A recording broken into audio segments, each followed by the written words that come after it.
नमस्कार, मी मानसी देवकर. नमस्कार, मी अरविंद कड. महाटॉक्सच्या वीकली पॉडकास्टमध्ये आपल्या सर्वांचं स्वागत आहे. आजची तारीख आहे 15 जून आणि या आठवड्याभरात म्हणजेच मागच्या रविवारपासून 9 जूनपासून आज शनिवार आहे आजपर्यंत आठवड्याभरात राज्यात राजकीय घडामोडी अशा अनेक घडल्या आहेत ज्याचे पडसाद हे राज्यातच नाही तर देशात सुद्धा पाहायला मिळालेत. आणि या आठवड्याभराच्या अशा या घडामोडी नेमक्या कोणत्या आहेत, या महत्त्वाच्या घडामोडींनी नेमके काय काय पडसाद उमटलेत, आतापर्यंत या आठवड्याभरात काय काय घडलं, या सगळ्याचे अपडेट्स आपण या लाईव्हच्या माध्यमातून घेणार आहोत. आणि अशा या 5 बातम्या किंवा 5 महत्त्वाच्या घडामोडी कोणत्या आहेत त्या आपण पाहूयात. सुरुवातीला आपण पाहणार आहोत 9 जूनपासून आपण या आठवड्याभराची सुरुवात करतोय या सेगमेंटला. आणि पहिली घटना आहे ही अर्थात पंतप्रधान नरेंद्र मोदी यांनी तिसऱ्यांदा शपथ घेतली. हा शपथविधी सोहळा आणि त्यानंतरचं खातं वाटप या सगळ्याचा ही पहिली बातमी असणार आहे. आणि दुसरी बातमी आहे ही राष्ट्रवादी काँग्रेसचा 25वा वर्धापन दिनाची. या वर्धापन दिनानिमित्त सुद्धा राज्यात अनेक अशा काही घडामोडी घडलेल्या आहेत. त्या घडामोडींमध्ये आतापर्यंत नेमकं काय घडलंय ते सुद्धा आपण जाणून घेणार आहोत. खरं तर हा वर्धापन दिन महाराष्ट्रासाठी, महाराष्ट्राच्या राजकारणासाठी महत्त्वाचा मानला जातो. लोकसभेच्या निवडणुकांनंतरचा हा वर्धापन दिन राष्ट्रवादीचा महत्त्वाचा मानला जातोय. त्याचसोबत महाराष्ट्रात किंवा देशभरात एक मुद्दा सामाजिक क्षेत्रामध्ये चर्चेत राहिलेला आहे किंवा शैक्षणिक क्षेत्रामध्ये चर्चेत राहिला, तो म्हणजे नीट एक्झामचा. या परीक्षांमध्ये सुद्धा जो काही घोटाळा झाला किंवा त्यानंतरच्या मागण्या असेल, जे प्रकरण सर्वोच्च न्यायालयापर्यंत पोहोचलं, त्या सगळ्यामध्ये नेमकं काय घडलं ते सुद्धा जाणून घेणार आहोत. त्यानंतर आपण मराठा आरक्षणाचे नेते, मराठा नेते मनोज जरांगे पाटील यांच्या आमरण उपोषणामध्ये सुद्धा काय काय घडलं, आतापर्यंतचा घटनाक्रम काय काय आहे हे सगळं पाहणार आहोत. आणि त्यानंतर आपली बातमी असणार आहे ती उपमुख्यमंत्री अजित पवार यांच्या पत्नी म्हणजे सुनेत्रा पवार यांना मिळालेली राज्यसभेची उमेदवारी. या सगळ्या बातम्या आपण याच्या या लाईव्हमध्ये पाहणार आहोत. पहिल्या बातमीला सुरुवात करूयात. खरं तर पहिली जी बातमी आहे ती अर्थात पंतप्रधान नरेंद्र मोदी यांच्या मंत्रिमंडळ विस्ताराची असेल किंवा शपथविधी सोहळ्याची असेल. रविवारी 9 जून रोजी नरेंद्र मोदी यांनी तिसऱ्यांदा पंतप्रधान म्हणून शपथ घेतली आणि त्यानंतर 72 मंत्र्यांनी सुद्धा आपल्या शपथविधी घेतलेली आहे आणि खातेवाटप सुद्धा जाहीर झालेलं आहे. महाराष्ट्रामध्ये 6 नेत्यांचा समावेश करण्यात आलेला आहे. मात्र असं जरी असलं तरी महाराष्ट्रात सुद्धा आपण पाहिलं की अनेक घडामोडी घडल्या. दिल्लीमध्ये हे जे केंद्रीय मंत्रिमंडळ स्थापन झालं, पण महाराष्ट्रामध्ये आपण पाहिलं की इथे कुठेतरी नाराजी नाट्य किंवा पॉलिटिकल ड्रामा आपण पाहिलेला आहे. आपण त्याविषयी अरविंद सरांकडून सुद्धा जाणून घेऊयात. नक्कीच मानसी, तू जसं सांगितलं तसं 9 जूनला हा शपथविधी झाल्यानंतर खरं तर त्या आधीपासूनच जर आपण 4 जूनपासून जर बघितलं, जेव्हा लोकसभेचा निकाल लागला, NDA 400 पारपर्यंत जी आहे ती पोहोचू शकली नाही. तुलनेने इंडिया आघाडीला सुद्धा जे आहे ते चांगलं यश मिळालं. काँग्रेसला सुद्धा जे आहे ते 99 जागा मिळाल्या. आणि 4 जूनपासूनच खरं तर जे आहे ते पंतप्रधान नरेंद्र मोदी हेच होतील असं जो आहे तो 4 जूनला शिक्कामोर्तब झालं होतं. परंतु नक्की शपथविधी कधी होणार आणि मंत्रिमंडळ कसं असेल या बाबतीत जी आहे ती उत्सुकता सगळ्यांना लागली होती. कारण जसं मी तुला मग सांगितलं की 400 पारपर्यंत NDA पोहोचली नाही. 292 जागा म्हणजे 300च्या आतच जे आहे ते इंडिया आघाडीनं जे आहे ते यावेळेस NDAला किंबहुना भाजपला जे आहे ते रोखलेलं होतं. त्यामुळे कशा पद्धतीने हा सरकार बनेल, कारण नरेंद्र मोदी हे तिसऱ्यांदा पंतप्रधान होणार हे सगळीकडं म्हणजे नक्की झालं होतं. परंतु त्यांच्या मंत्रिमंडळात कोण असेल, जे NDAतले घटक पक्ष असतील त्यांना कसं स्थान दिलं जाईल आणि किती मंत्री शपथ घेतील याबद्दल उत्सुकता होती. आणि ती उत्सुकता जी आहे ती 9 जूनला संपली. नरेंद्र मोदी यांच्यासोबत जे आहे ते एकूण 72 मंत्र्यांनी म्हणजे नरेंद्र मोदी आणि इतर 71 असे एकंदरीतच 72 जणांचं जे आहे हे मंत्रिमंडळ आपल्याला पाहायला मिळालं. त्यामध्ये 30 कॅबिनेट मंत्री, त्यानंतर 5 जे आहे ते स्वतंत्र राज्यप्रभार असलेले राज्यमंत्री आणि इतर 36 मंत्री असं एकंदरीतच हे मंत्रिमंडळाचं संख्या जी होती ती अशी होती. आणि यावरून तू जसं म्हणालीस की नाराजी नाट्य पाहायला मिळालं खास करून महाराष्ट्रामध्ये, कारण एकनाथ शिंदे जे महायुतीमध्ये सध्या राज्याचे मुख्यमंत्री आहेत आणि महायुतीमध्ये ते घटक पक्षातले किंवा NDA मधले घटक पक्ष म्हणून आहेत, त्यांच्या जे खासदार निवडून आले होते 7, या 7 पैकी प्रतापराव जाधव यांना जे आहे ते मंत्रिमंडळात स्थान देण्यात आलं.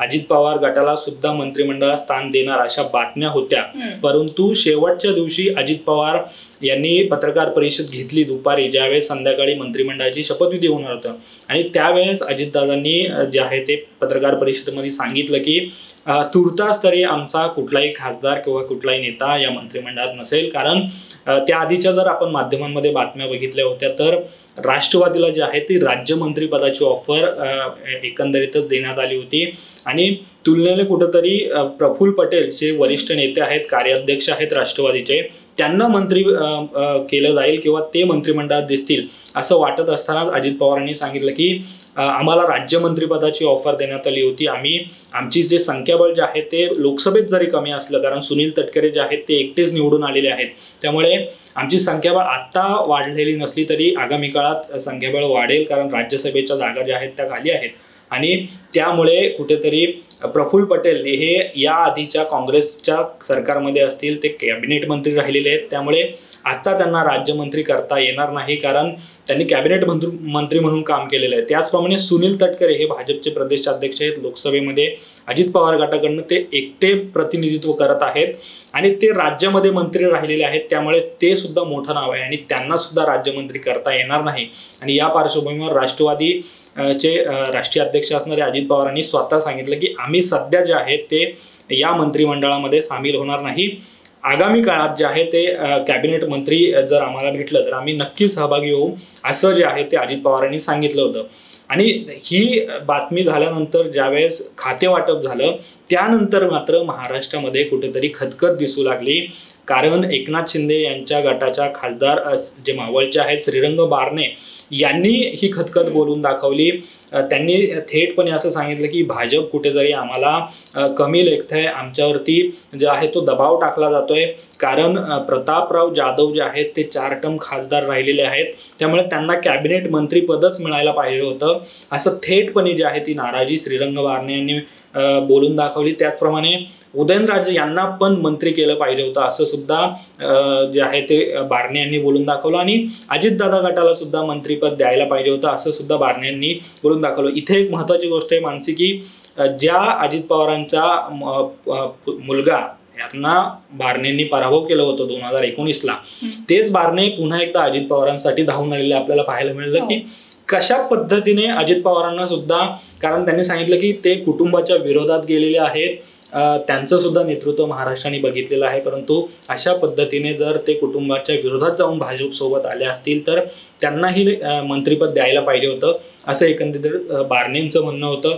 त्यानंतर बऱ्याच टीका टिप्पणी झाल्या. प्रवीण दरेकरांनी थेटपणे जे आहे ते बारणेंवरती आरोप केले की बारणेंवरती असा आरोप केला की तुम्हाला मंत्रिपद मिळालेलं नाहीये, बारणेंना मंत्रिपद पाहिजे होतं, त्यामुळे बारणेंना आता हे सगळं निवडणूक निकाल लागल्यानंतर आणि मंत्रिमंडळाची शपथविधी झाल्यानंतर सगळं सुचतंय असा जो आरोप आहे तो दरेकरांनी केला होता. एकंदरीतच या बाबतीत स्वतः मुख्यमंत्री असतील किंवा अजित पवार असतील, या दोघा नेत्यांनी मात्र कुठेही नाराजी व्यक्त केली नाही. आपण जर अजितदादा जे आहे तो पूर्ण अजितदादा गट किंवा त्यांचे महत्त्वाचे नेते केंद्रात नरेंद्र मोदींच्या शपथविधीला उपस्थित होते. एकंदरीतच त्यांची बॉडी लँग्वेज जर आपण त्या दिवशी बघितली असेल तर कुठेतरी अजितदादा पत्रकार परिषद घेताना जरी म्हटले असले की आम्ही सध्या थांबतोय, परंतु नाराजी मात्र जी आहे ती अजितदादांच्या चेहऱ्यावरती दिसत होती. सोशल मीडियावरती मीम्स बघितले. पुढे मी तुला सांगतो की राष्ट्रवादीचे आमदार जे आहेत अण्णा बनसोडे यांनी सुद्धा यावरून नाराजी व्यक्त केली होती. एकंदरीतच अशा पद्धतीने जर मंत्रिमंडळातला विस्तार बघितला किंवा खातेवाटप बघितलं तर अशा पद्धतीने हे जे चित्र आहे ते गेल्या आठवड्यात झालेलं पाहायला मिळालं. तर दुसरीकडे ही नाराजी दिसत असतानाच मंत्रिमंडळात मात्र जे आहे ती भाजपने सुद्धा काही जे नेते आहेत त्यांना डच्चू दिलेला आपल्याला पाहायला मिळाला. खरं तर 2च नेते म्हणजे नितीन गडकरी पुन्हा एकदा मंत्री झालेले आहेत आणि पियुष गोयल परंतु नारायण राणे हे लोकसभेवर खासदार झाल्यानंतर सुद्धा महाराष्ट्रातलं त्यांना मंत्रिपद दिलेलं नाहीये. त्याच्या मागचं कारण असं असावं, कारण ज्यावेळेस महाविकास आघाडी सरकार आलं सत्तेत तेव्हा नारायण राणेंना राज्यसभेवरती घेऊन केंद्रात मंत्रिपद दिलं होतं, कुठेतरी उद्धव ठाकरेंवरती टीका करण्यासाठी. कारण नारायण राणेंची जर राजकीय कारकीर्द ही शिवसेनेतनं झाली, त्यांनी वारंवार जे आहे ते उद्धव ठाकरेंवरती आरोप केलेले आहेत आणि कुठेतरी त्याचा वापर जो आहे तो भाजपकडनं केलेला आपल्याला पाहायला मिळाला. नारायण राणेंना मंत्रिपद दिलं. आपण त्यानंतर सुद्धा बऱ्याच घडामोडी बघितल्या. उद्धव ठाकरे मुख्यमंत्री असताना त्यांनी केंद्रीय मंत्री असणाऱ्या नारायण राणेंना अटक करण्याचे आदेश काढलेले पाहायला मिळाले आणि खूप राजकारण जे आहे ते त्यावेळेस तापलेलं आपल्याला पाहायला मिळालं होतं. तर एकंदरीतच नारायण राणेंचा असा विषय झाला. त्यानंतर जे बाकीचे मंत्री राहिलेले होते गेल्या कालखंडामध्ये, त्यापैकी भारती पवार असतील त्यांचा पराभव झाला, त्यानंतर रावसाहेब दानवे असतील त्यांचा सुद्धा पराभव झाला आणि भागवत कराड हे तर राज्यसभेवरती होते, त्यांना लोकसभा दिलेली नव्हती लढायला, त्यामुळे त्यांचाही मंत्रिमंडळात या मंत्रिमंडळामध्ये समावेश होईल की नाही असं वाटत असताना त्यांना सुद्धा जो आहे तो डच्चू दिलेला आणि एक 2 नवीन चेहरे जे आहेत ते भाजपकडनं देण्यात आले. यामध्ये पुण्याचे जे नवनिर्वाचित खासदार आहेत मुरलीधर मोहोळ आणि रावेरच्या रक्षा खडसे, ह्या खरं तर तिसऱ्यांदा खासदार झालेले आहेत, त्यांना या मंत्रिमंडळात राज्यमंत्री म्हणून काम करण्याची संधी दिली. त्याचप्रमाणे रामदास आठवले यांना पुन्हा एकदा NDA घटक पक्ष असल्यामुळे स्थान देण्यात आलेलं आहे. आणि त्यानंतर जे 2 कॅबिनेट मंत्री आहेत म्हणजे पियुष गोयल आणि नितीन गडकरी आणि बाकीचे 4 मंत्री, यामध्ये रक्षा खडसे, मुरलीधर मोहोळ आणि रामदास आठवले आणि भाजपचे शिंदे गटाचे प्रतापराव जाधव असे जे आहेत ते एकंदरीतच महाराष्ट्रामधले मंत्री आपल्याला गेलेले पाहायला मिळाले. असं जरी असलं तरी मला जो तुम्ही श्रीरंग बारणेंचा मुद्दा म्हटला त्याच्यावरती खरं तर बोलायचं आहे. कारण का श्रीरंग बारणे यांनी जी नाराजी मांडली होती, अर्थात ती साहजिक होती, कारण त्यांचं असं म्हणणं होतं की ज्या इतर जे पक्ष आहेत NDAचे जे इतर घटक पक्ष आहेत त्यांचे सुद्धा एक खासदार निवडून आले होते, पण तरी सुद्धा त्या पक्षांना, त्या घटक पक्षांना कॅबिनेट मंत्रिपद दिलं आहे. मग आम्ही का नाही? कारण आम्हाला जर आमच्याकडून जर आम्ही 7 उमेदवार आमचे निवडून आलेले आहेत, इतका स्ट्राईक रेट आमचा जास्त आहे भाजपच्या तुलनेत सुद्धा. जे की शिवसेनेत जो बंड झाला होता, भले सहानुभूतीची लाट ही उद्धव ठाकरे यांच्याकडे असेल तरी सुद्धा आमचा जो स्ट्राईक रेट आहे तो बऱ्यापैकी चांगला आहे असं श्रीरंग बारणेंचं म्हणणं होतं किंवा शिंदे गटाचं ते म्हणणं होतं. त्यामुळे कुठेतरी शिंदे गटाला ही अपेक्षा असणं स्वाभाविक होतं, त्यामुळे त्यांनी ती नाराजी तशी बोलून दाखवली होती. पण कुठेतरी असाही प्रश्न निर्माण झाला होता की आता या लोकसभेचे हे जे निकाल समोर आलेले आहेत यानंतर आता काहीतरी पुन्हा राजकारणात, महाराष्ट्राच्या राजकारणात पुन्हा एकदा काहीतरी वेगळं पाहायला मिळणार का असं बोललं जात होतं. कुठेतरी अजित पवार हे शरद पवार यांच्याकडे पुन्हा जाणार का अशी सुद्धा एक अटकळ मानली जात होती. कारण का हा जो निकाल लागला तो नक्कीच ही जी लोकसभा निवडणूक होती ती पक्षफुटीनंतरची पहिलीच निवडणूक होती, त्यामुळे सगळ्या देशाचं या निकालाकडे लक्ष लागलेलं होतं. याशिवाय सुद्धा जर का आपण पाहिलं तर या मोदींचा जो मंत्रिमंडळ आहे त्या मंत्रिमंडळात मोदींसोबतच इतर जे नेते आहेत त्यांनी सुद्धा शपथविधी घेतलेली आहे. खरं तर कोणत्या नेत्यांचा या मंत्रिमंडळात समावेश होणार असं आपण बोलत होतो, त्यापैकीच मोदींच्या नंतर शपथ घेतलेली दुसरी शपथ घेतलेली ती राजनाथ सिंग यांनी, ज्यांना पुन्हा एकदा संरक्षण खातं त्यांच्याकडे देण्यात आलेलं आहे. अमित शहा यांना सुद्धा गृह मंत्रालय आणि सहकार खातं देण्यात आलंय, बरोबर. त्यानंतर अर्थमंत्री पुन्हा आता कोण होणार, पुन्हा एकदा निर्मला सीतारामनच होणार की आता कोणाला वेगळ्या नेत्याला हे खातं जाणार का असं चर्चा सुरू झालेल्या होत्या. मात्र पुन्हा एकदा निर्मला सीतारामनच अर्थमंत्री झालेले आहेत. तर नितीन गडकरी यांच्याकडे सुद्धा रस्ते आणि वाहतूक हे खातं आलेलं आहे आणि अशा प्रकारे हा जो मंत्रिमंडळाचा विस्तार जो आहे तो पार पडलेला आहे. पण कुठेतरी आपण जे सुरुवातीला म्हणत होतो की भाजपला एक हाती सत्ता मिळवणं तसं अवघडच झालं होतं. जो त्यांनी 400 पारचा नारा देण्याचा सुरुवात केली होती, जो प्रचार त्यांचा झाला होता, ते पाहता कुठेतरी भाजप ओव्हर कॉन्फिडंट वाटत होती. असं जरी असलं तरी या प्रचाराचा कुठेतरी विरोधी पक्षांमध्ये सुद्धा कुठेतरी भीती होती की ते 400 पारचा नारा देतात किंवा तसा ते जेवढे कॉन्फिडंट आहेत आपल्याकडे तेवढं बळ नाहीये त्यांच्या विरोधात लढायला. पण असं असलं तरी भाजपनं मात्र या निवडणुकीत भाजपला त्यापैकी बऱ्यापैकी भाजप पिछाडीवर होती आणि तशी एखादी सत्ता मिळवता आली नाही. आणि त्यामुळेच कुठेतरी तेलुगू देसम पार्टी आणि जनता दल युनायटेडचा कुठेतरी भाजपला पाठिंबा घ्यावा लागला आणि त्यांच्यामुळेच NDA जी आहे ती बहुमतापर्यंत पोहोचली आणि त्यामुळे चंद्राबाबू नायडू आणि तेलुगू देसम पार्टी हे पुन्हा एकदा चर्चेत आल्याचं आपण पाहिलंच. आणि या दोन पक्षांचीच भूमिका जी आहे ती या NDAच्या सरकार स्थापनेसाठी महत्वाची मानली गेली. खरं तर नितीश कुमार आणि चंद्राबाबू नायडू यांचा आपण उल्लेख करतोय आणि ही नावं किंवा हे चेहरे पुन्हा एकदा देशाच्या राजकारणात चर्चेत आले NDAच्या सरकार स्थापनेसाठी. आणि त्यामुळे कुठेतरी या दोन पक्षांकडून सुद्धा अशी मागणी होऊ लागली होती की भाजपला खरं तर बहुमत मिळवता आलं नव्हतं. त्यामुळे या दोन पक्षांना किंवा या दोन नेत्यांना मोठ्या खात्यांची मागणी होती किंवा तशी अपेक्षा होती आणि तशी मागणी सुद्धा त्यांनी केली असल्याच्या बातम्या आपण पाहिल्या होत्या की कुठली खाती आता या दोन पक्षांकडे जाणार हे पाहणं महत्वाचं होतं. आणि कुठेतरी भाजपने सुद्धा जी महत्वाची खाती आहेत ती आपल्याकडे ठेवली आहेत असं या मंत्रिमंडळ विस्तारानंतर आपण पाहिलंच. आणि मध्ये तर आपण असं सुद्धा पाहिलं की शरद पवारांनी सुद्धा चंद्राबाबू नायडू आणि नितीश कुमार यांना फोन केल्याच्या चर्चा सुद्धा रंगल्या होत्या. निकालानंतर या चर्चा रंगल्या होत्या. आणि पण तसं जरी असलं तरी शरद पवारांनी त्यावर स्पष्टीकरण दिलं होतं किंवा तशा या ज्या बातम्या आहेत त्या फेटाळल्या होत्या. पण हे नक्की महत्वाचं मानलं जाते कारण त्या काळात शरद पवारांचा फोन गेल्याच्या या चर्चा आहेत त्या महत्वाच्या मानल्या जात होत्या. याशिवाय सुद्धा आपण महाराष्ट्रातलंच नंतरचं नाट्य आपण तर पाहिलेलं आहेच.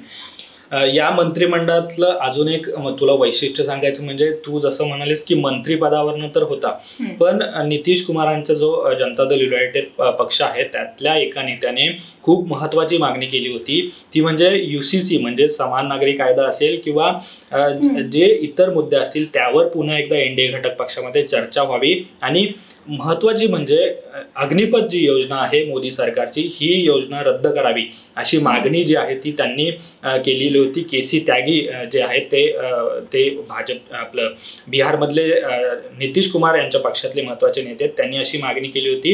कारण त्यांचं असं स्पष्ट म्हणणं होतं की बिहारमध्ये जे आहे ते या घोषणेमुळे किंवा केंद्र सरकारच्या या योजनेमुळे खूप फटका जो आहे तो भाजपला आणि आम्हाला सुद्धा बसलेला आहे. त्यामुळे या योजनेवरती जो आहे तो पुन्हा एकदा पुनर्विचार करावा. त्यामुळे आता सरकार बनलंय आता या योजनेचा पुनर्विचार होतो का हे पाहणं महत्वाचं आहे. आणि जसं तू मगाशी म्हणालीस की शरद पवारांनी फोन केला होता परंतु शरद पवारांनी त्याच्यावर स्पष्टीकरण दिलं असलं तरी संजय राऊत यांनी मात्र त्यावरती शंका घेतलेली आहे. कारण की त्यांचं असं म्हणणं आहे की जरी चंद्राबाबू नायडू आणि नितीश कुमार हे तिकडे असले तरी ते किती काळ त्यांच्यासोबत राहतील हे सांगता येत नाही.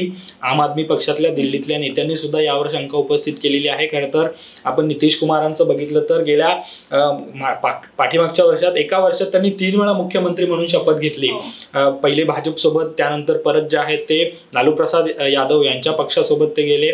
आणि सगळ्यात महत्वाची गोष्ट इथे चर्चेला राहिली ती म्हणजे नितीश कुमार दिल्लीला जाताना लालू प्रसाद यादवांचा मुलगा तेजस्वी यादव हे एका विमानातून गेले होते. त्यामुळे खूप राजकीय चर्चा रंगलेल्या होत्या. आणि त्याच वेळेस तू जसं म्हणालीस की शरद पवारांचा नितीश कुमारांना फोन गेला ही बातमी आली होती. त्यामुळे एकंदरीतच सरकार निकाल लागल्यानंतर सरकार बनेपर्यंत खूप नाट्यमय घडामोडी घडल्या आणि त्यानंतर आता हे सरकार बनलंय. आणि जसं इंडिया आघाडीतले दुसरे पक्ष आहेत स्वतः काँग्रेसचे अध्यक्ष असलेले खरगे सुद्धा म्हणले की आम्हाला सुद्धा मॅन्डेट नाही आम्ही विरोधी पक्षातच राहणार आहोत. पण जर का अशी देशामध्ये स्थिती आली तर आम्ही सरकार बनवण्यासाठी निश्चितपणे प्रयत्न करू. कारण राहुल गांधींच्या नेतृत्वात जी यात्रा निघालेली आहे त्यामुळे राहुल गांधींनी देशभरातील जनतेचे जे प्रश्न आहेत ते जाणून घेतलेले आहेत. आणि त्यामुळे कुठेतरी जरी स्थिर सरकार आत्ताही नसलं आणि आमचंही नसलं तरी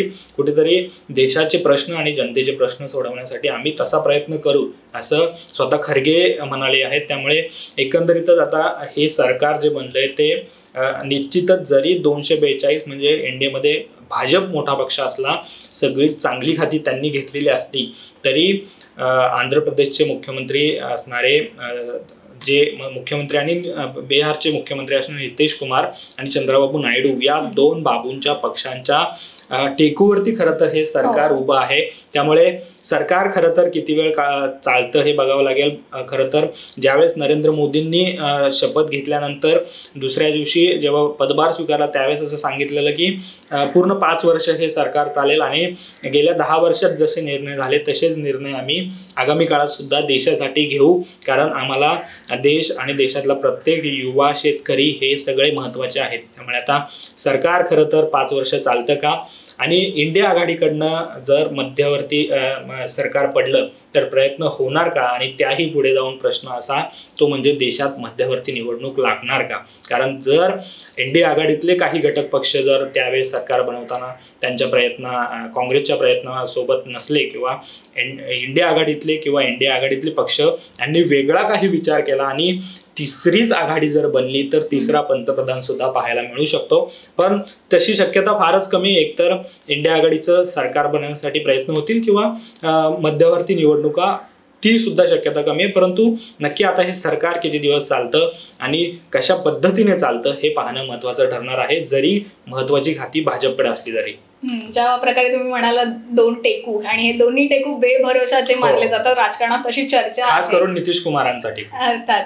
आणि त्यामुळेच हे सरकार टिकणार की नाही असा जो प्रश्न आहे तो आजही पाहायला मिळतो. त्याचबरोबर जर का आपण महाराष्ट्रात पुन्हा एकदा पाहिलं तर मनसेची नाराजी सुद्धा या दरम्यान चर्चेत राहिली होती. कारण जो शपथविधी सोहळा दिल्लीत पार पडला होता त्यामध्ये अनेक पक्षांना निमंत्रित करण्यात आलं होतं. इतकंच नाही तर आपल्या भारताच्या आसपासच्या देशांतल्या प्रमुख नेत्यांना त्यांना सुद्धा बोलवण्यात आलं होतं. आणि त्यामध्ये हा जेव्हा शपथविधी सोहळा पार पडला त्यावेळेस एका चेहऱ्याला आपल्या माध्यमांमध्ये पाहण्यात येत होतं, ते म्हणजे मनसे अध्यक्ष राज ठाकरे यांची भूमिका या लोकसभा निवडणुकीमध्ये महत्वाची मानली जात होती. खरं तर एनडीएचे डिरेक्टली आपण नाही म्हणू शकत, राज ठाकरे हे डायरेक्ट प्रत्यक्ष हे नव्हते, त्यांनी सहभाग घेतला होता, पण बिनशर्त पाठिंबा दिला होता. त्यामुळेच राज ठाकरे सुद्धा या शपथविधी सोहळ्याला उपस्थित राहणार का असा प्रश्न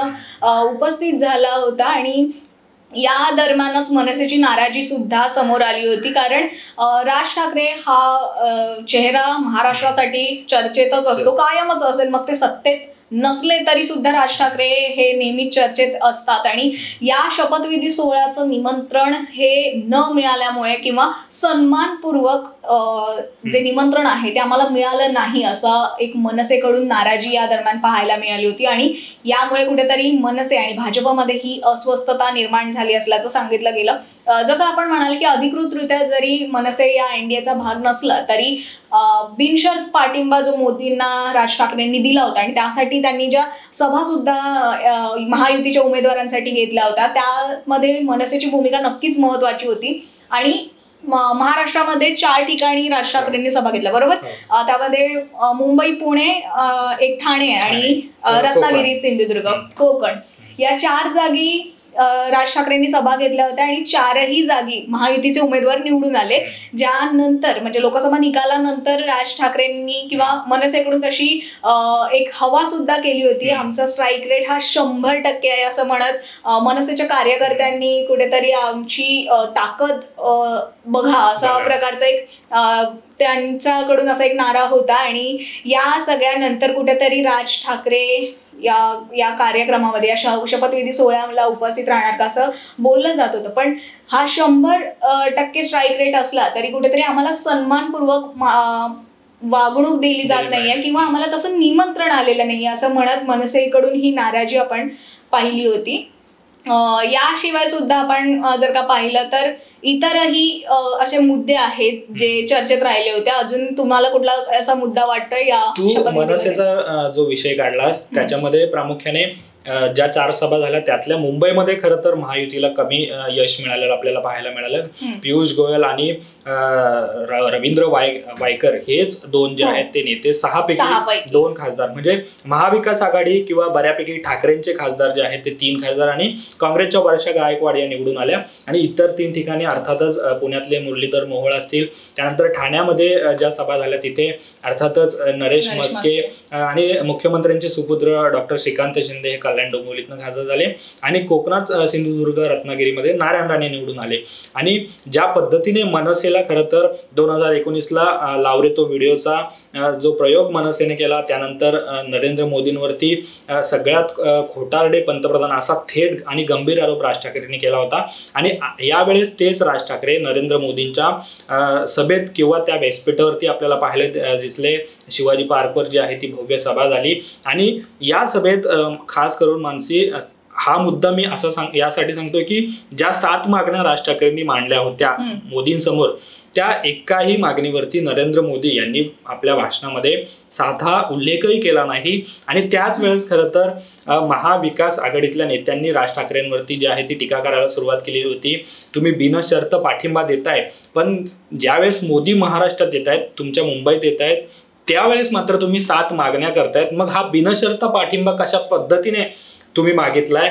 किंवा जसं तू सांगितलंस की सन्मानपूर्वक मागणी दिली नाही, परंतु ज्यावेळेस राज ठाकरेंनी दिल्लीत अमित शहांची भेट घेतली त्यावेळेस असं सांगितलं जात होतं की जे आहे ते मनसे पाठिंबा देईल, परंतु त्या बदल्यात राज्यसभेवरती मनसेला खासदारकी दिली जाईल. त्यातली एक जागा जी होती ती बाळा नांदगावकर यांचं सुद्धा नाव त्यावेळेस जे आहे ते चर्चेत होतं. त्यामुळे त्यानंतर राज्यसभेच्या आता निवडणुका खरं तर होतीलच, परंतु त्यावेळेस मनसेला संधी दिली जाते का हे पाहणं महत्त्वाचं असणार आहेच. परंतु जे मंत्रिमंडळ शपथविधी झाला तिथेच राज ठाकरेंना आमंत्रण नसल्यामुळे कुठेतरी मनसेची आता काय नक्की परिस्थिती होणार आहे, कारण राज ठाकरे आता काय भूमिका घेतात हे पाहणं महत्त्वाचं असणार आहे. कारण 3 महिन्यात विधानसभेच्या निवडणुका आहेत, त्यामुळे जो बिनशर्त पाठिंबा लोकसभेला नरेंद्र मोदी यांच्यासाठी दिला होता तसाच पाठिंबा किंवा थेटपणे युतीमध्ये सहभागी होत जागा वाटपामध्ये चर्चा होते का राज ठाकरेंची, आणि कशा पद्धतीने जागा वाटप होतं, की राज ठाकरे पुन्हा एकदा एकला चलोचा नारा देतात हे सुद्धा पाहणं महत्त्वाचं. आपण पदवीधर निवडणुकीच्या वेळेस सुद्धा पाहिलं की पदवीधर निवडणुकीसाठी राज ठाकरेंनी कशा प्रकारे उमेदवार अचानकच जाहीर केला होता. अभिजित पानसे यांना उमेदवारी जाहीर केली होती कोकण पदवीधर मतदारसंघातून, आणि कुठेतरी हा भाजपसाठी एक मोठा धक्का मानला जात होता. आणि त्यानंतरचं नाराजी नाट्य आपण पाहिलेलंच आहे. भाजपकडून कशा प्रकारे मनसे किंवा राज ठाकरेंची मनधरणी करण्याचे प्रयत्न सुरू होते. देवेंद्र फडणवीस यांनी सुद्धा त्यासाठी प्रयत्न केले आणि त्यानंतर स्वतः निरंजन डावखुरे हे आले होते आणि निरंजन डावखुरे सुद्धा गेले होते. हो, नरेश मस्के हे सुद्धा गेले होते राज ठाकरे यांच्या शिवतीर्थ या बंगल्यावरती. राज ठाकरेंची भेट घेऊन ही मनधरणी करण्यात आली होती. आणि त्यानंतर आपण पाहिलंच की राज ठाकरेंनी अशी भूमिका घेतली की आपण जे आहोत ते देवेंद्र फडणवीस यांच्या विनंतीला मान देऊन आम्ही आमचा उमेदवार मागे घेतोय, अभिजित पानसे यांची उमेदवारी आम्ही मागे घेतोय असं जाहीर करण्यात आलं होतं. आणि त्यामुळेच आपण आता हा जो मुद्दा आहे तो तसा सांगितला. तर नक्कीच आता हे मंत्रिमंडळ विस्तार झालेला आहे, मंत्रिमंडळ जे आहे ते बनलेलं आहे, खाते वाटप झालेलं आहे. महाराष्ट्रातले सुद्धा आता मंत्री नितीन गडकरींचा परफॉर्मन्स तर आपल्याला सगळ्यांनाच माहिती आहे. पियुष गोयल सुद्धा जे आहे ते मंत्री राहिलेले आहेत. वाणिज्य आणि उद्योग सारखं पुन्हा एकदा महत्त्वाचं खातं त्यांच्याकडे आहे. रस्ते वाहतूक जे आहे ते पुन्हा एकदा जे आहे ते गडकरींकडे आहेत. आणि बाकीचे जे 4 मंत्री आहेत त्यांच्यामध्ये शिंदे गटाला स्वतंत्र प्रभार दिलेला आहे आरोग्य मंत्रालयाचा, आणि बाकीचे मंत्री पुन्हा एकदा सामाजिक न्याय मंत्री म्हणून रामदास आठवले आहेत. युवा आणि क्रीडा कल्याण मंत्रालयाचा कारभार जो आहे तो राज्यमंत्र्याचा जो आहे तो खडसे जे आहेत खडसे त्यांना दिलेला आहे, रक्षा खडसेंना.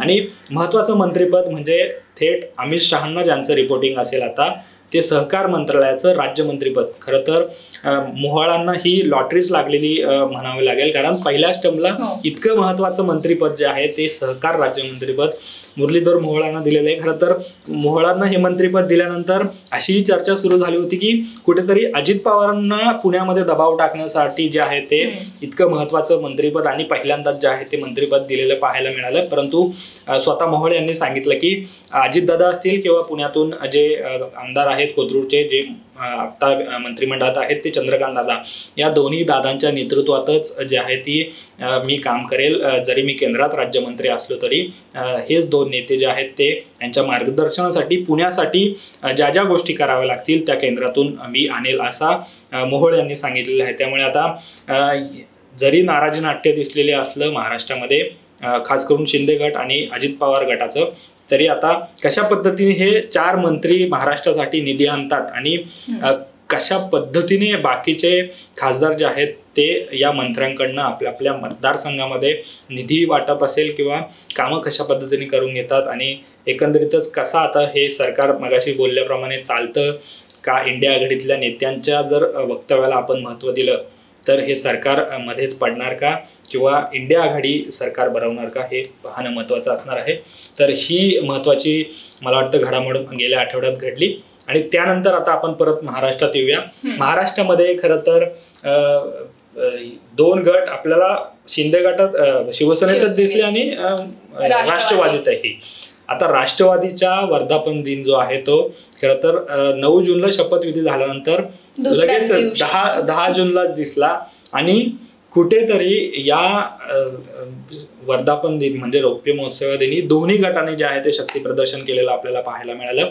अजित पवारांनी मुंबईत जे आहे ते सभागृहामध्ये तिथं जे आहे ते आपला मेळावा घेतला. तर शरद पवारांनी जे आहे ते नगरमध्ये निलेश लंके हे खासदार आहेत त्यांच्या होम पिचवरती आपला जो आहे तो मेळावा घेतला आणि या मेळाव्यामध्ये सुद्धा आपल्याला बऱ्यापैकी म्हणजे राजकारण पाहायला मिळालं. खरं तर अजित पवार गटाच्या मेळाव्याबद्दल बोलायचं झालं तर अजित पवार जे आहेत ते या मेळाव्यामध्ये भाषण करताना कुठेतरी भावूक झालेले आपल्याला पाहायला मिळालं. आणि त्याचं कारण जरी महत्त्वाचं हे असलं तरी त्यांनी गेले 24 वर्ष शरद पवारांनी या पक्षाचं नेतृत्व केलं आणि त्याबद्दल अजित पवारांनी जे आहे ती कृतज्ञता व्यक्त केली शरद पवारांबद्दल बोलताना.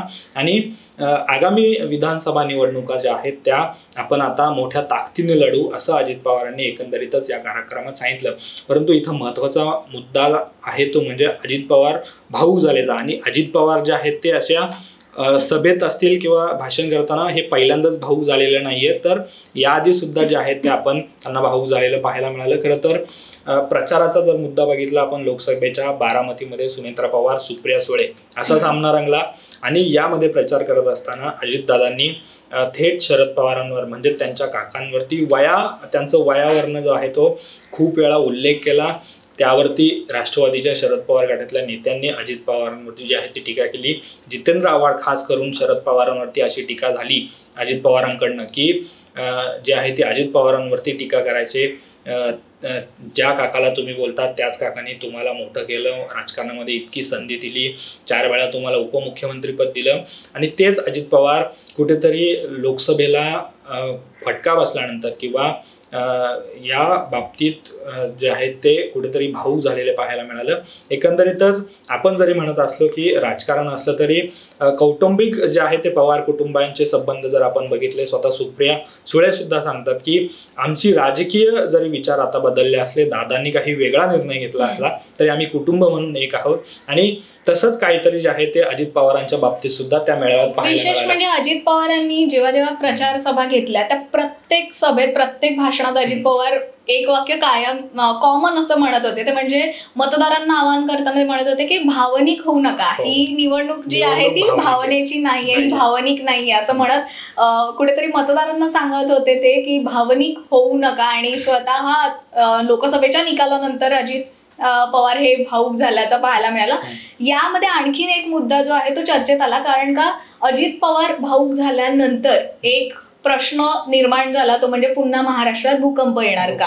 कारण अजित पवारांनी ज्या प्रकारे या मेळाव्यामध्ये जे भाषण केलं होतं ते भावूक झाले होते. शरद पवारांविषयी तुम्ही जसं म्हणालात की कृतज्ञता व्यक्त केली होती, त्यानंतर कुठेतरी असा एक प्रश्न निर्माण झाला की अजित पवार पुन्हा आपल्या काकांकडे जाणार का.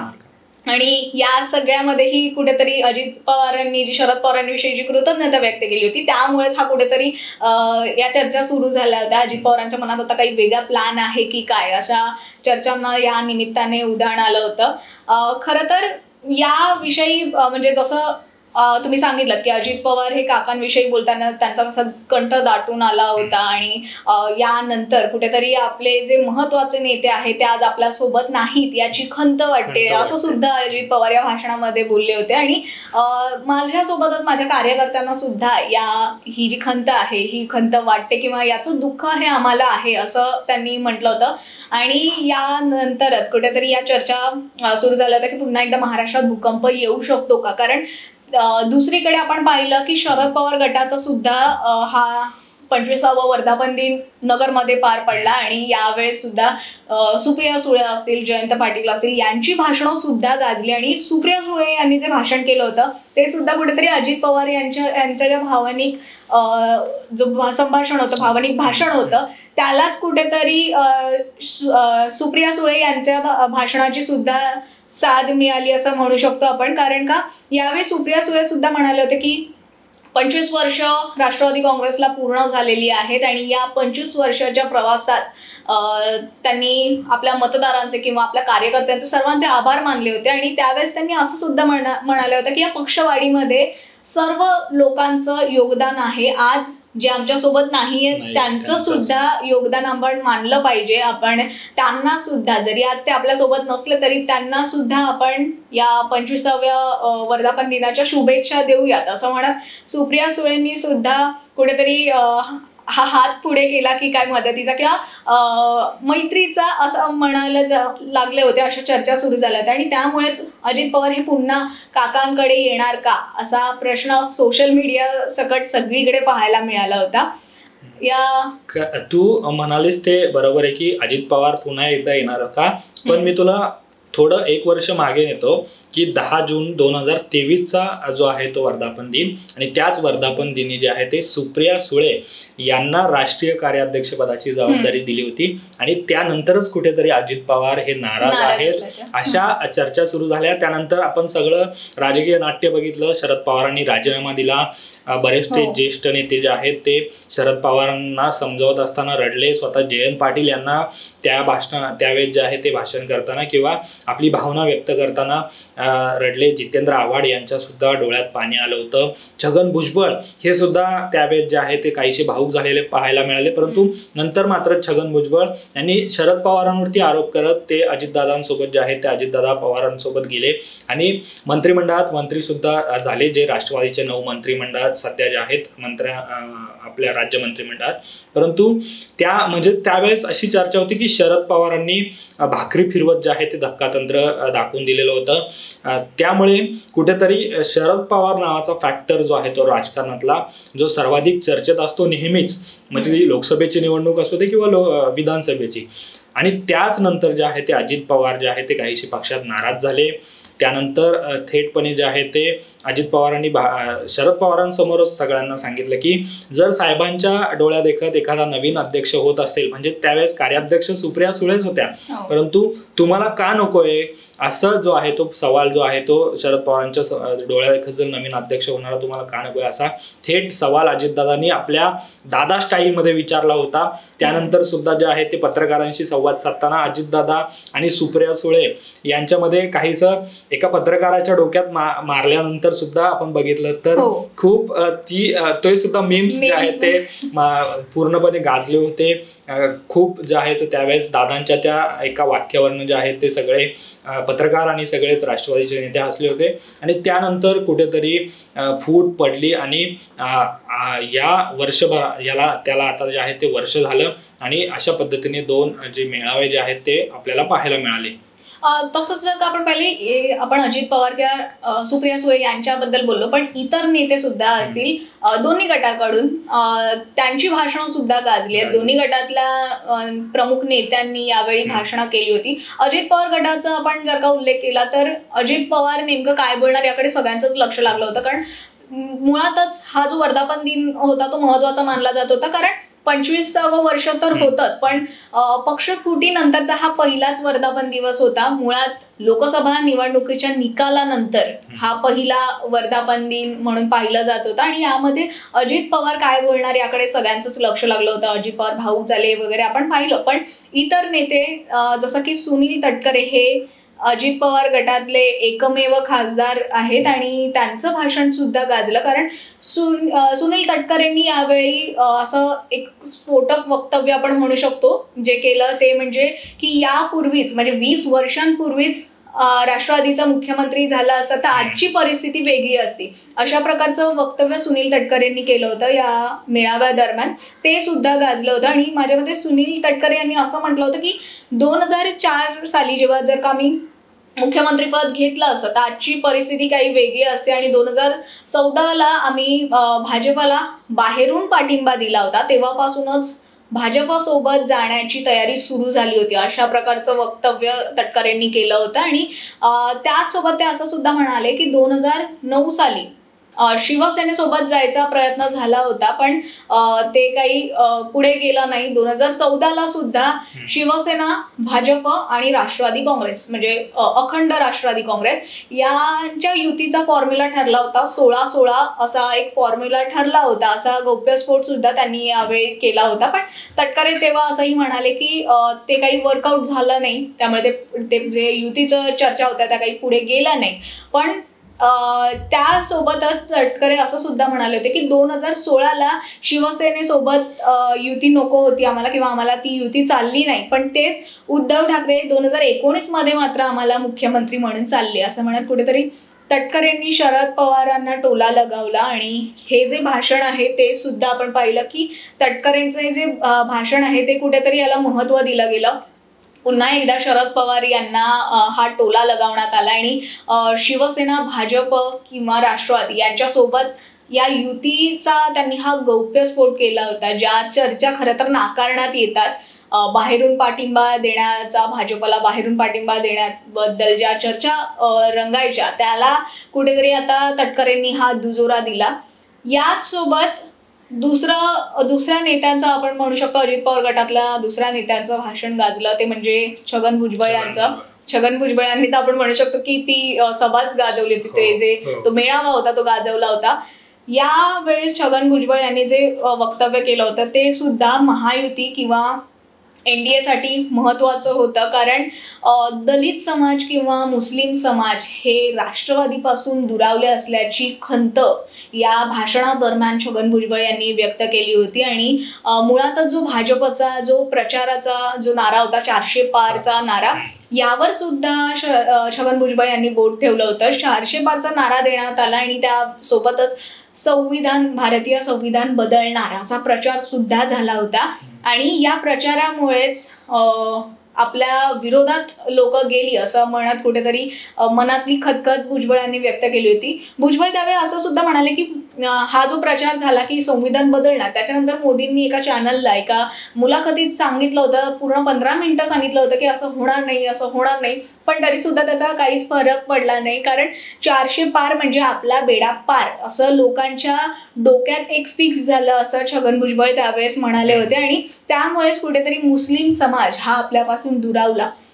मुळात राष्ट्रवादीचा जो आपण काय म्हणू शकतो वोटर बँक जी आहे ती कुठेतरी या भाजपच्या या किंवा मोदीच्या या 400 पार किंवा संविधान बदलण्याचा जो अपप्रचार झाला त्याच्यामुळे राष्ट्रवादीला फटका बसला असं एकंदरीत वक्तव्य छगन भुजबळ यांनी केलं होतं. आणि हे कुठेतरी महायुती आणि महायुतीमध्ये जे आता भाजप आणि राष्ट्रवादी अजित पवार गट आहे यांच्या मैत्रीपूर्वक संबंधाला कुठेतरी तडा जाणार का, अशा प्रकारचं हे भुजबळांचं वक्तव्य या आठवड्यात आपण पाहिलेलं आहे.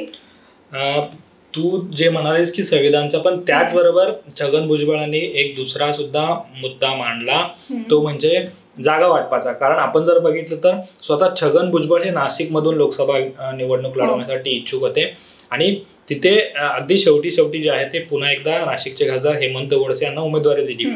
ती चर्चा आपण खरं तर दुसऱ्या मुद्द्यात घेणार आहोत, परंतु छगन भुजबळांनी हा मुद्दा मांडत असताना कुठेतरी जागा वाटपाला सुद्धा आपण लेट झालो किंवा उशीर झाला आणि त्याचा सुद्धा फटका आपल्याला बसला.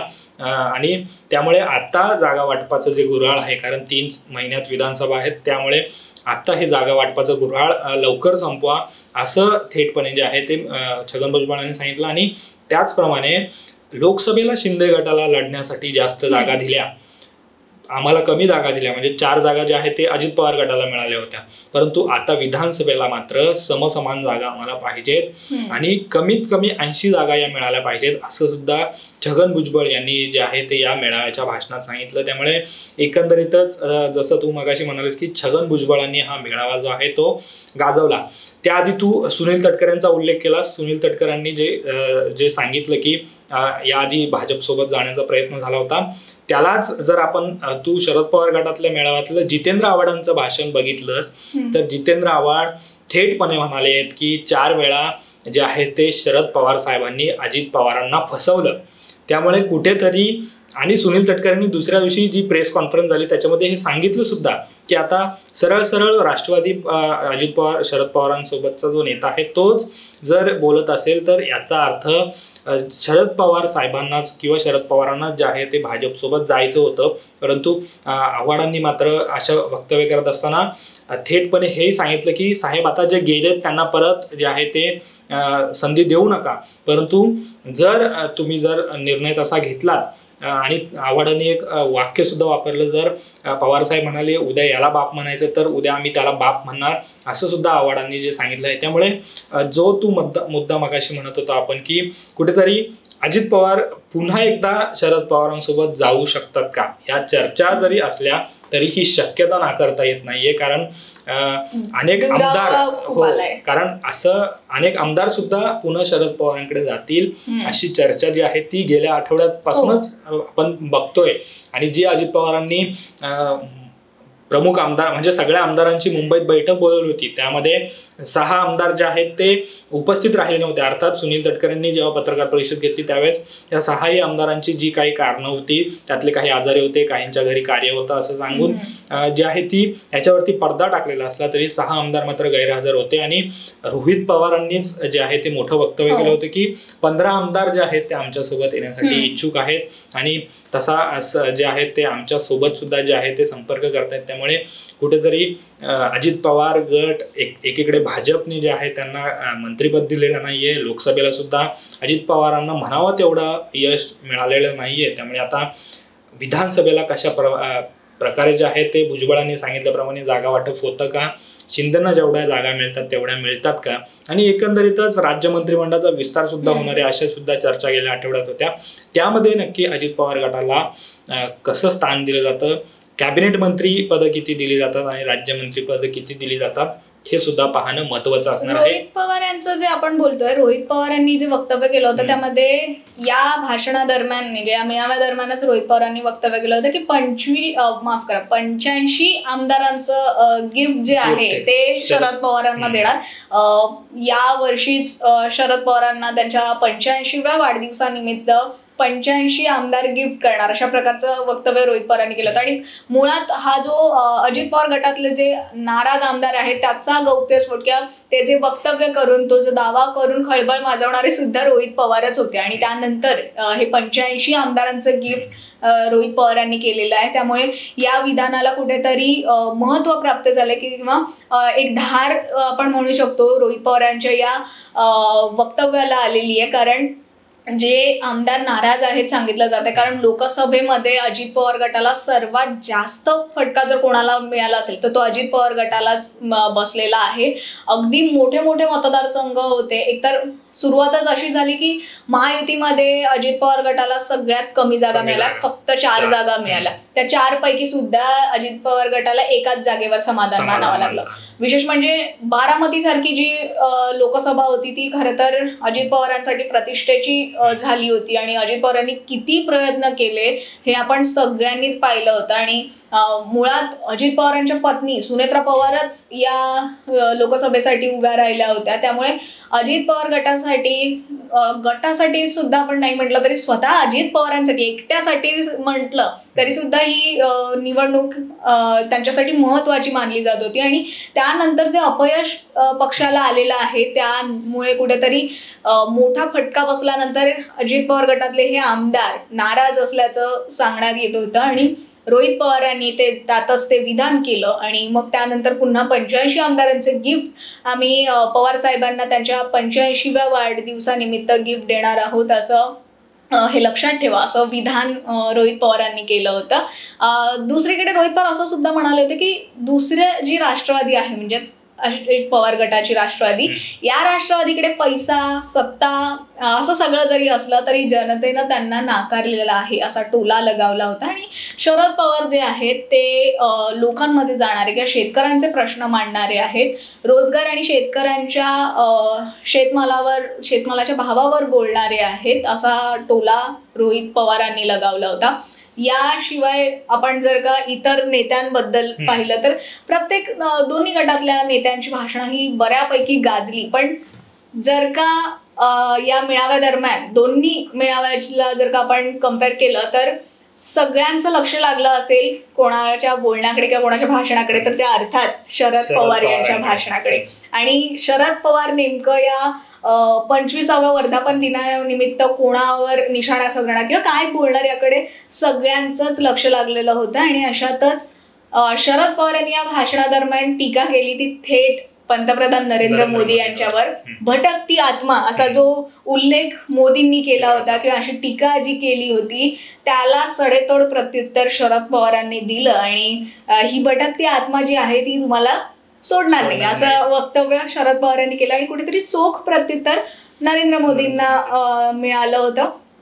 खरं तर हा जो उल्लेख केला होता की जी सुरुवात झाली होती ती मोदींनीच केली होती आणि त्यानंतर कुठेतरी शरद पवार यांच्याकडून प्रत्युत्तर आलेलं नव्हतं. पण आता निकालानंतर कुठेतरी शरद पवारांनी आता चांगलाच निकाल लावलेला आहे हे आपण पाहिलंच. आणि नंतर त्यांनी मोदींच्या त्या वक्तव्याला सुद्धा प्रत्युत्तर दिलं. राजकीय पक्ष म्हणून आपण एकमेकांवर टीका करतो पण कुठल्या लेवलला जाऊन किंवा कुठल्या दर्जाला जाऊन टीका करतो हे खरं तर महत्त्वाचं असतं. अशा प्रकारचं वक्तव्य जे आहे ते शरद पवारांनी केलं होतं. कारण आपण राजकीय मर्यादा पाळतो, आम्ही राजकीय मर्यादा ठेवतो असं म्हणत त्यांनी थेट पंतप्रधानांवर ही टीका केली होती. नरेंद्र मोदी माझ्या बाबतीत काय बोलले तर भटकती आत्मा आणि माझ्याबद्दल त्यांनी असा उल्लेख केला हे एक दृष्टीने बरं झालं असं सुद्धा शरद पवार म्हणाले. कारण त्यांच्या म्हणण्याप्रमाणे आत्मा हा कायम राहतो असं शरद पवार म्हणाले होते. आणि हा आत्मा आता तुम्हाला काही सोडणार नाही अशा प्रकारे कुठेतरी गमतीशीर किंवा अशी मजेशीर प्रतिक्रिया मिश्किल प्रतिक्रिया शरद पवारांनी दिली. आणि याशिवाय शरद पवारांनी आणखीन एक महत्त्वाचं वक्तव्य केलं होतं ते म्हणजे शिवसेनेसंदर्भात केलं होतं. शिवसेनेवर सुद्धा नरेंद्र मोदींनी जी टीका केली होती त्यावर शरद पवारांनी प्रत्युत्तर दिलं. कारण ठाकरे गटाला जे मोदींनी टार्गेट केलं होतं या निवडणुकीदरम्यान त्याच्याबाबत असं म्हणाले शरद पवार असं म्हणाले की बाळासाहेब ठाकरेंनी ज्या शिवसेनेची निर्मिती केली आणि ज्या शिवसेनेनं मराठी माणसांना बळ दिलं त्या शिवसेनेला नकली म्हणणं हे कितपत योग्य आणि ते सुद्धा पंतप्रधानांनी म्हणणं हे कितपत योग्य आहे हे पंतप्रधानांनी बोलायचं का असा सवाल शरद पवारांनी केला होता. आणि असं सुद्धा पवार म्हणाले की याचा अर्थ सरळ आहे की त्यांना आता काही तारतम्य राहिलेलं नाहीये अशा प्रकारचा टोला शरद पवारांनी लगावला होता. शरद पवारांचं भाषण झालं परंतु इथे एक मुद्दा महत्वाचा आहे तो म्हणजे शरद पवार गटातले एक रोहित पवारांनी भाषण केलं आणि त्या भाषणामध्ये जे आहे ते अप्रत्यक्षपणे त्यांनी जयंत पाटलांना सुद्धा टोला लगावलेलं पाहायला मिळालं. कारण नगरमध्ये जे आहे तो जो मेळावा होत होता तिथे त्या मेळावा स्थळी जे आहे ते अशा प्रकारचे बॅनर लागले होते की राष्ट्रवादी शरद पवार गटाचा सेनापती हा जयंत पाटील आणि त्यावरून जे आहे ते खरं तर रोहित पवारांनी असं सांगितलं की पक्षाच्या विजयाला कोणीही एक शिल्पकार नाहीये. खरं तर ते जे बॅनर लागले होते त्यावरून रोहित पवारांनी आपल्या भाषणात जे आहे ते अप्रत्यक्ष टीका किंवा टोला जो आहे तो जयंत पाटलांनी लगावला होता. आणि नंतर ज्यावेळेस जयंत पाटलांचं भाषण झालं त्यावेळेस जयंत पाटलांनी रोहित पवारांना जे आहे ते नाव न घेता पुन्हा एकदा प्रत्युत्तर दिलं. जयंत पाटील असं म्हणालेत की जे काही तुम्हाला सांगायचंय ते थेटपणे पवार साहेबांना सांगा, मी पुढच्या 4 महिन्यात जे आहे ते प्रदेशाध्यक्ष पदावरती नसणार आहे. त्यामुळे एकंदरीतच आता पक्षाचा सेनापती कोण ही चर्चा राजकीय वर्तुळात जी आहे ती रंगायला लागली.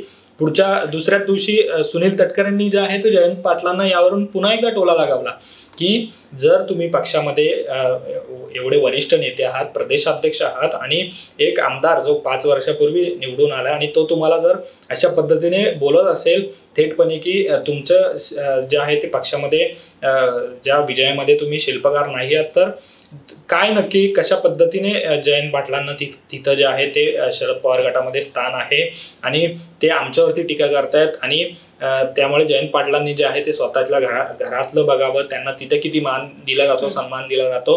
परंतु सुनील तटकरेंनी जरी अशी टीका केली असली तरी आता नक्की सेनापती कोण ही चर्चा अजित पवार गटाकडनं जी आहे ती व्हायला लागल्यानंतर राष्ट्रवादीच्या शरद पवार गटाच्या खासदार सुप्रिया सुळे ज्या की गटनेते आहेत, त्यांना गटनेते सुद्धा केलेलं आहे, त्यांनी मात्र यावरती जी आहे ती बाजू सावरून घेतली.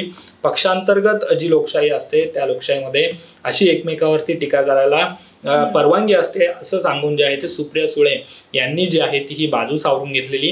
परंतु एकंदरीतच हा आता मुद्दा जो आहे तो चर्चेला आलेला आहे. आपण जर बघितलं तर ज्यानंतर अजित पवार जे आहे ते बाहेर पडल्यानंतर रोहित पवार जे आहे ते कुठेतरी ऍक्टिव्ह राज्यामध्ये झालेले आपल्याला पाहायला मिळालं. संघर्ष यात्रा सुद्धा जी आहे ती त्यांच्या नेतृत्वात काढली. खरं तर त्यावेळेस सुद्धा माध्यमांनी बातम्या केल्या होत्या की या संघर्ष यात्रेमध्ये जे आहे ते जयंत पाटील कुठेच सहभागी झालेले नव्हते.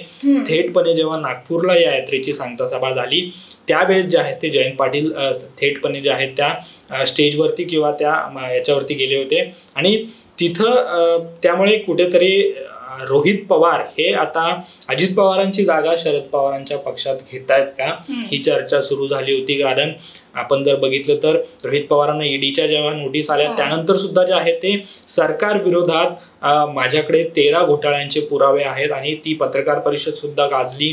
रोहित पवारांनी एका मंत्र्यांवरती जे आहे ते आरोप केलेले होते. त्यामुळे कुठेतरी प्रदेशाध्यक्ष म्हणून किंवा एक वरिष्ठ नेते म्हणून शरद पवार गटातनं साईडलाईन केलं जातंय का जयंत पाटलांना अशी सुद्धा चर्चा झालेली होती. आणि अर्थातच आता सेनापतीचा मुद्दा जो आहे कार्यकर्त्यांनी फ्लेक्स लावले होते, परंतु यावरनं जे आहे ते आरोप प्रत्यारोप किंवा एक प्रकारे रोहित पवारांच्या टीकेला कशा प्रकारे जयंत पाटलांनी प्रत्युत्तर दिलं. दादा अशी पण एक चर्चा नवीन दादा.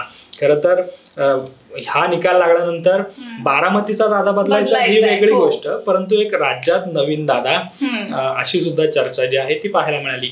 एकंदरीतच हा मुद्दा झाला की दोन गटाचे दोन जे आहे ते वर्धापन दिन झाले. परंतु अजित पवार गट आता अजित पवार पुन्हा येतील की नाही ही शक्यता आता तरी सांगता येणार नाहीये. कारण अजित पवार यांनी आता पुन्हा विधानसभेची तयारी जोरदारपणे सुरू केलेली आहे. परंतु पवार शरद पवारांचा नक्की वारसदार कोण, रोहित पवार, सुप्रिया सुळे की अजित पवार, हा प्रश्न अजूनही अनुत्तरितच आहे. शरद पवारांच्या गटातून कितीही रोहित पवार जरी पुढे येत असले तरी नक्की काय घडू शकतं हे मात्र अजूनही सांगता येणार नाही. परंतु हे 2 मेळावे मात्र आणि त्या दोन्ही मेळाव्यातल्या नेत्यांची भाषणं ही खूप गाजली. आणि आता काय नक्की विधानसभेला कुठला गट पुन्हा रोहित पवारांनी सांगितल्याप्रमाणे खरंच 85 आमदारांचं गिफ्ट ते शरद पवारांना देऊ शकतात की अजित पवार गट आता कशा प्रकारे आपला परफॉर्मन्स ठेवेल हे सुद्धा पाहणं महत्त्वाचं असणार आहे. तर ही दुसरी घडामोड गेल्या आठवड्यातली होती. यानंतर आपण जरा राजकीय घडामोडीकडनं शैक्षणिक घडामोडीकडे येतोय आणि ती घडामोड आहे म्हणजे नीट परीक्षेबद्दलची. खरं तर नीट परीक्षेवरून जे आहे ते अनेक वाद गेल्या आठवड्यात आपल्याला पाहायला मिळाले. महत्त्वाचं म्हणजे भावी डॉक्टर म्हणजे डॉक्टर बनण्यासाठी असणारी ही परीक्षा आणि या परीक्षेत गैरप्रकार झालेला आहे अशी जेव्हा बातमी आली त्यावेळेस जे आहे ते अनेक विद्यार्थ्यांनी जे आहे ते आंदोलन केलेलं पाहायला मिळालं. हा फक्त राज्याचाच प्रश्न नाहीये तर देशभरात जे आहे ते यावरून आंदोलनं आणि विद्यार्थ्यांनी जे आहे ती निदर्शनं केलेली पाहायला मिळाली. एकंदरीतच खरं तर 4 जूनला ज्यावेळेस देशाच्या लोकसभेचा निकाल लागत होता त्याच दिवशी जो आहे या परीक्षेचा निकाल लागला. खरं तर 24 लाख विद्यार्थ्यांचं नशीब जे आहे ते या परीक्षेने होणार होतं. आपण एकीकडे म्हणत होतो की लोकसभेमध्ये या नेत्याचं नशीब त्या नेत्याचं नशीब, पण इकडे जे आहे ते ही जसं भारताचं भविष्य राजकीय लोकांच्या हातात आहे तसंच डॉक्टर ही एक महत्त्वाची वैद्यकीय क्षेत्रातले एक मोठं हे आहे आणि त्या परीक्षेसाठी पूर्व तयारी म्हणून जी ही नीटची जी परीक्षा आहे त्यासाठी लाखो विद्यार्थी जे आहेत ते मेहनत घेत असतात. आणि अशा प्रकारे जर परीक्षेमध्ये घोळ होत असेल तर साहजिकच आहे की विद्यार्थ्यांनी एवढा ताणतणाव घेऊन अभ्यास केलेला असतो आणि यामुळे जर कुठे अशा प्रकारे परीक्षेमध्ये घोळ झालेला असेल तर साहजिकच विद्यार्थ्यांकडनं अशी निदर्शने होणे किंवा पुन्हा परीक्षेची मागणी होणे ह्या ज्या आहेत त्या मागण्या रास्त आहेत. परंतु एकंदरीतच याप्रमाणे जी ही परीक्षा ज्या संस्थेकडनं म्हणजे NTA कडनं घेतली जाते त्या NTA ने मात्र अशा प्रकारे कुठलाही गैरप्रकार झाल्याचं नाहीये असं सांगितलेलं आहे. खरं तर हा मुद्दा महत्वाचा आहे की या परीक्षेसाठी जे विद्यार्थी आले होते त्या 1563 म्हणजे जवळपास 1,500 विद्यार्थी यांना लेट झाल्यामुळे जे आहे ते ग्रेस मार्क देण्यात आले आणि ही ग्रेस मार्क NTA ने मनमानी पद्धतीने दिलेत आणि हे ग्रेस मार्क दिल्यामुळे विद्यार्थ्यांना जे आहेत ते बऱ्यापैकी चांगले मार्क्स मिळालेले आहेत. त्याचप्रमाणे या एकंदर बघितलं तर 720 मार्काची ही परीक्षा असते आणि जी 24 लाख पैकी साधारण 33,000 मुलं जे आहेत या परीक्षेला बसले होते. यातल्या 67 मुलांना 720 पैकी 720 मार्क मिळालेले आहेत आणि याच वरून जे आहे ते कुठेतरी ज्यांना ग्रेस मार्क दिले ते पुढे गेले. कारण साहजिकच आहे की जो मुलगा मेहनत करतो त्यांना जर अशा प्रकारे कुठल्या एखाद्या मुलाला ग्रेस मार्क मिळून पुढे जात असेल तर महत्वाचं मेडिकलचं सीट जे आहे ते लागू शकत नाही आणि त्यामुळे विद्यार्थ्यांनी एकंदरीतच आरोप जे आहेत ते या पद्धतीने केलेले आहेत. आणि यामध्ये जर आपण या परीक्षेचं स्वरूप बघितलं तर प्रत्येक विद्यार्थ्याला बरोबर उत्तरासाठी जे आहेत ते 4 मार्क मिळतात आणि चुकीच्या उत्तरामागे जो आहे तो 1 मार्क कापला जातो. त्यामुळे निगेटिव्ह मार्किंग आणि यामध्ये त्यामुळे जर इतका कोणालाही जो आहे तो या परीक्षेमध्ये 420 गुण मिळू शकत नाही. कारण एखादा जरी मुलगा असेल किंवा एखादा तरी प्रश्न चुकू शकतो. त्याचप्रमाणे निगेटिव्ह मार्किंग असल्यामुळे जरी सगळे प्रश्न सोडवले तरी पैकीच्या पैकी मार्क हे देता येत नाहीत असं या परीक्षेचं स्वरूप आहे. परंतु 67 विद्यार्थ्यांना जर 720 मार्क मिळालेले असतील तर हा जो आहे तो संशय किंवा एकंदरीतच ही खूप गंभीर बाब आहे. मुळात ही परीक्षा पण सोपी नसते. मुळात ही परीक्षा सोपी नसते. त्याचमुळे जे आहे तो विद्यार्थ्यांनी या संदर्भात जे आहे ते आंदोलन केलं आणि कुठेतरी आणि NTA ने हे आरोप फेटाळत असताना जे CCTV फुटेज जे आहे ते चेक केलं. ती विद्यार्थी जे आहे ते खरंच परीक्षेसाठी किंवा जे काही तांत्रिक अडचण होता त्यामुळे त्या विद्यार्थ्यांपर्यंत पेपर पोहोचणं असेल ते उशीर झाला आणि त्यामुळे अशा पद्धतीने ग्रेस मार्क देण्यात आले. यामध्ये काही विद्यार्थ्यांना 420 पैकी 417, 418 असे मार्क आहेत आणि एकंदरीतच यावरून हे सगळं वातावरण तापलं. विद्यार्थ्यांनी आंदोलन केली. नंतर तोपर्यंत केंद्रीय मंत्रिमंडळ सुद्धा नव्हतं. नंतर आता शैक्षणिक मंत्री म्हणून धर्मेंद्र प्रधान यांनी जे आहे ते मंत्रालयाचा चार्ज घेतलेला आहे आणि त्यांनी सुद्धा जे आहे ते या संदर्भात आता चौकशी करण्याचे आदेश जे आहेत ते NTA ला दिलेले आहेत आणि जे NTA जे अधिकारी असतील त्यांच्यावरती जे आहे ते या प्रकारे चांगल्या प्रकारे चौकशी करा नाही तर तुमच्यावरती जी आहे ती कारवाई केली जाईल असं सांगितलेलं आहे. परंतु मूळ मुद्दा पुन्हा तोच येतो की परीक्षेचे मार्क आणि परीक्षांना दिले जाणारे एवढ्या प्रकारचे मार्क कशा पद्धतीने दिले गेले, काय नक्की घोळ झालेला आहे. विद्यार्थी ज्याप्रमाणे काही विद्यार्थ्यांनी पुन्हा परीक्षा घ्या अशी मागणी केलेली आहे. जे ग्रेस मार्क दिले त्यांचीच पुनर्परीक्षा घेण्यात यावी अशी एक मागणी बरोबर त्यांचीच मागणी आहे.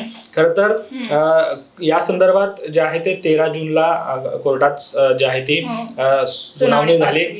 यामध्ये प्रामुख्याने आपण बघितलं तर प्रत्येक राज्यातली जी मुलं आहेत त्यांनी त्यांच्या उच्च न्यायालयात धाव घेतली होती. परंतु त्यानंतर NTA ला जेव्हा सर्वोच्च न्यायालयाने या बाबतीत विचारलं त्यावेळेस NTA असं सांगण्यात आलं की सगळ्या उच्च न्यायालयातल्या याचिका एकत्र करा आणि सर्वोच्च न्यायालयात हे प्रकरण येऊ द्या. आणि या संदर्भात आता 13 जूनला जो आदेश दिला आहे त्याप्रमाणे जे 1563 विद्यार्थी आहेत त्यांना आता पुन्हा परीक्षा घेण्याचं जे आहे ते UGC नीटला सांगण्यात आलेलं आहे आणि ती परीक्षा सुद्धा जी आहे ती आता घेण्यात येईल. परंतु या संदर्भात आता नक्की काय कशा प्रकारे हे होतं त्यातला एक महत्वाचा मुद्दा मला तुला सांगायचा राहिला तो म्हणजे 2023 मध्ये सुद्धा जे आहे ते फक्त 2 मुलांना 100% गुण मिळाले होते आणि त्याआधी सुद्धा जे आहेत ते आणि 420 पैकी 415 मार्क हे 4 टॉपर्सना 2023 मध्ये मिळाले होते. 2022 मध्ये तर कोणीच नव्हतं. त्यामुळे एकंदरीतच ही परीक्षा खरं तर म्हटलं जातं की ह्या परीक्षा दिवसेंदिवस कठीण होत जातात. असं असताना जर या परीक्षेमध्ये अशा प्रकारे विद्यार्थ्यांना पैकीच्या पैकी मार्क मिळत असतील किंवा ग्रेस मार्क दिले जात असतील तर या परीक्षे पद्धतीविषयी खरं तर आपण साऊथची राज्य दाक्षिणात्य राज्य बघितले तर तमिळनाडू राज्याने सगळ्यात विरोध जो आहे तो या परीक्षेला केलेला आहे. जशी महाराष्ट्रामध्ये CET घेतली जाते तशा पद्धतीने या ज्या प्रत्येक राज्याला आपापल्या याच्यासाठी जे आहे ते परीक्षा असाव्यात, एंट्रन्स एक्झाम केंद्र स्तरावरची अशी परीक्षा नको असा दाक्षिणात्य राज्यांनी विरोध केलेला आहे. त्यामध्ये तामिळनाडू जे आहे ते सर्वाधिक त्यांनी मागणी केली होती. त्या संदर्भात समिती सुद्धा जी आहे ती तामिळनाडू राज्यामध्ये जी आहे ती नेमण्यात आली होती. परंतु मग मुद्दा हाच येतो की विद्यार्थ्यांनी इतका मेहनत घेऊन अशा पद्धतीने जर पुन्हा त्यांना परीक्षा द्यावी लागत असेल ग्रेस मार्कमुळे किंवा त्यामुळे जर त्यांच्या काही शैक्षणिक जे पुढचं भविष्य आहे त्याच्यावरती जर काही परिणाम होत असेल तर याला जबाबदार कोण? आणि हा मुद्दा मग NTA कडे गेल्यानंतर जे नवीन मंत्री झालेत पुन्हा एकदा धर्मेंद्र प्रधान यांनी या संदर्भात अशा पद्धतीने NTA कडनं जे आहे ते कुठली चूक झालेली नाही हे सुद्धा सांगितलं आणि जर असं काही झालं असेल तर त्याची आम्ही चौकशी करू असं सुद्धा सांगितलेलं आहे. आणि आता सुप्रीम कोर्टाने या परीक्षेला पुन्हा एकदा जे विद्यार्थी आहेत त्यांना त्यांची पुन्हा परीक्षा घेण्याचं सांगितल्यानंतर आता त्या संदर्भातली पुढची सुनावणी जी आहे ती 8 जुलैला होणार आहे. त्यामुळे आता या संदर्भात नक्की काय होतं हे सुद्धा पाहावं लागणार आहे. या मध्ये जसं तुम्ही सांगितलात ही बातमी आपल्यासाठी महत्त्वाची आहे आणि हे जे प्रकरण आहे ते सुद्धा मागच्या आठवड्याभरात चर्चेत राहिलेलं आहे.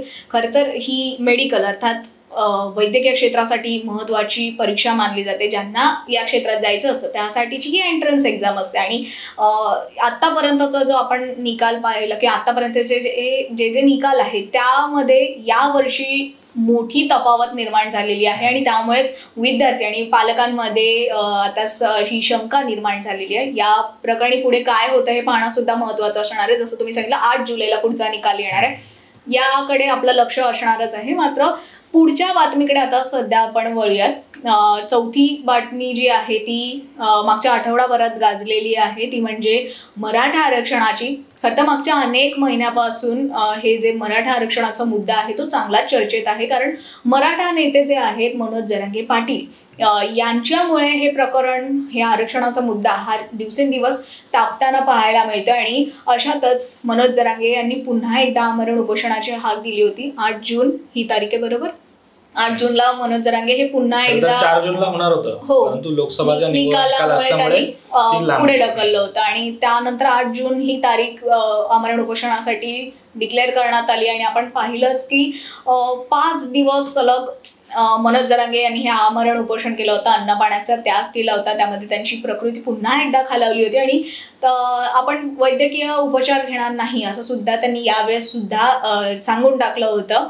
पण या वेळचं हे जे उपोषण आहे ते सुद्धा महत्त्वाचं मानलं जाते कारण आतापर्यंत मनोज जरांगेंनी हे चौथ्यांदा आमरण उपोषणाची हाक दिली होती. याही पूर्वी त्यांनी आमरण उपोषण सुरुवात केली होती.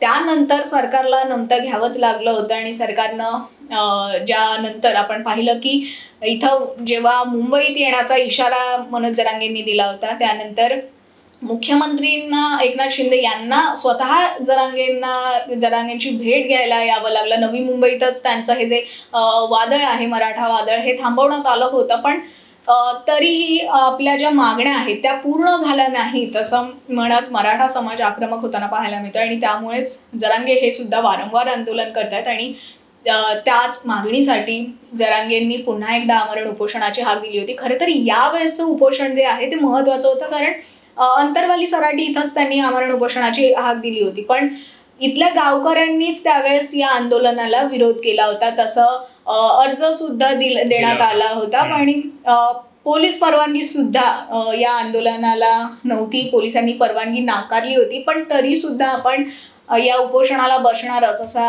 हट्ट जो आहे तो जरांगेंनी धरला होता आणि त्यानंतर ते उपोषणाला सुद्धा बसले. पण उपोषणाच्या 6व्या दिवशी म्हणजेच 8 जून नंतरचा 6वा दिवस 13 जूनला मात्र मनोज जरांगेंनी हे जे आंदोलन आहे ते स्थगित केलं, उपोषण आहे ते स्थगित केलं आणि पुन्हा त्यांनी सरकारला अल्टिमेटम दिला. जवळपास 1 महिन्याचा वेळ जरांगेंकडून देण्यात आलेला आहे आणि येत्या 13 जुलैपर्यंत जर का आमच्या मागण्या पूर्ण झाल्या नाही तर मात्र आम्ही विधानसभा निवडणुकीत उतरणार असा थेट इशारा जरांगेंनी दिलेला आहे. यावेळेस 6व्या दिवशी जरांगेंना भेटण्यासाठी सरकारचं शिष्टमंडळ उपस्थित झालं होतं.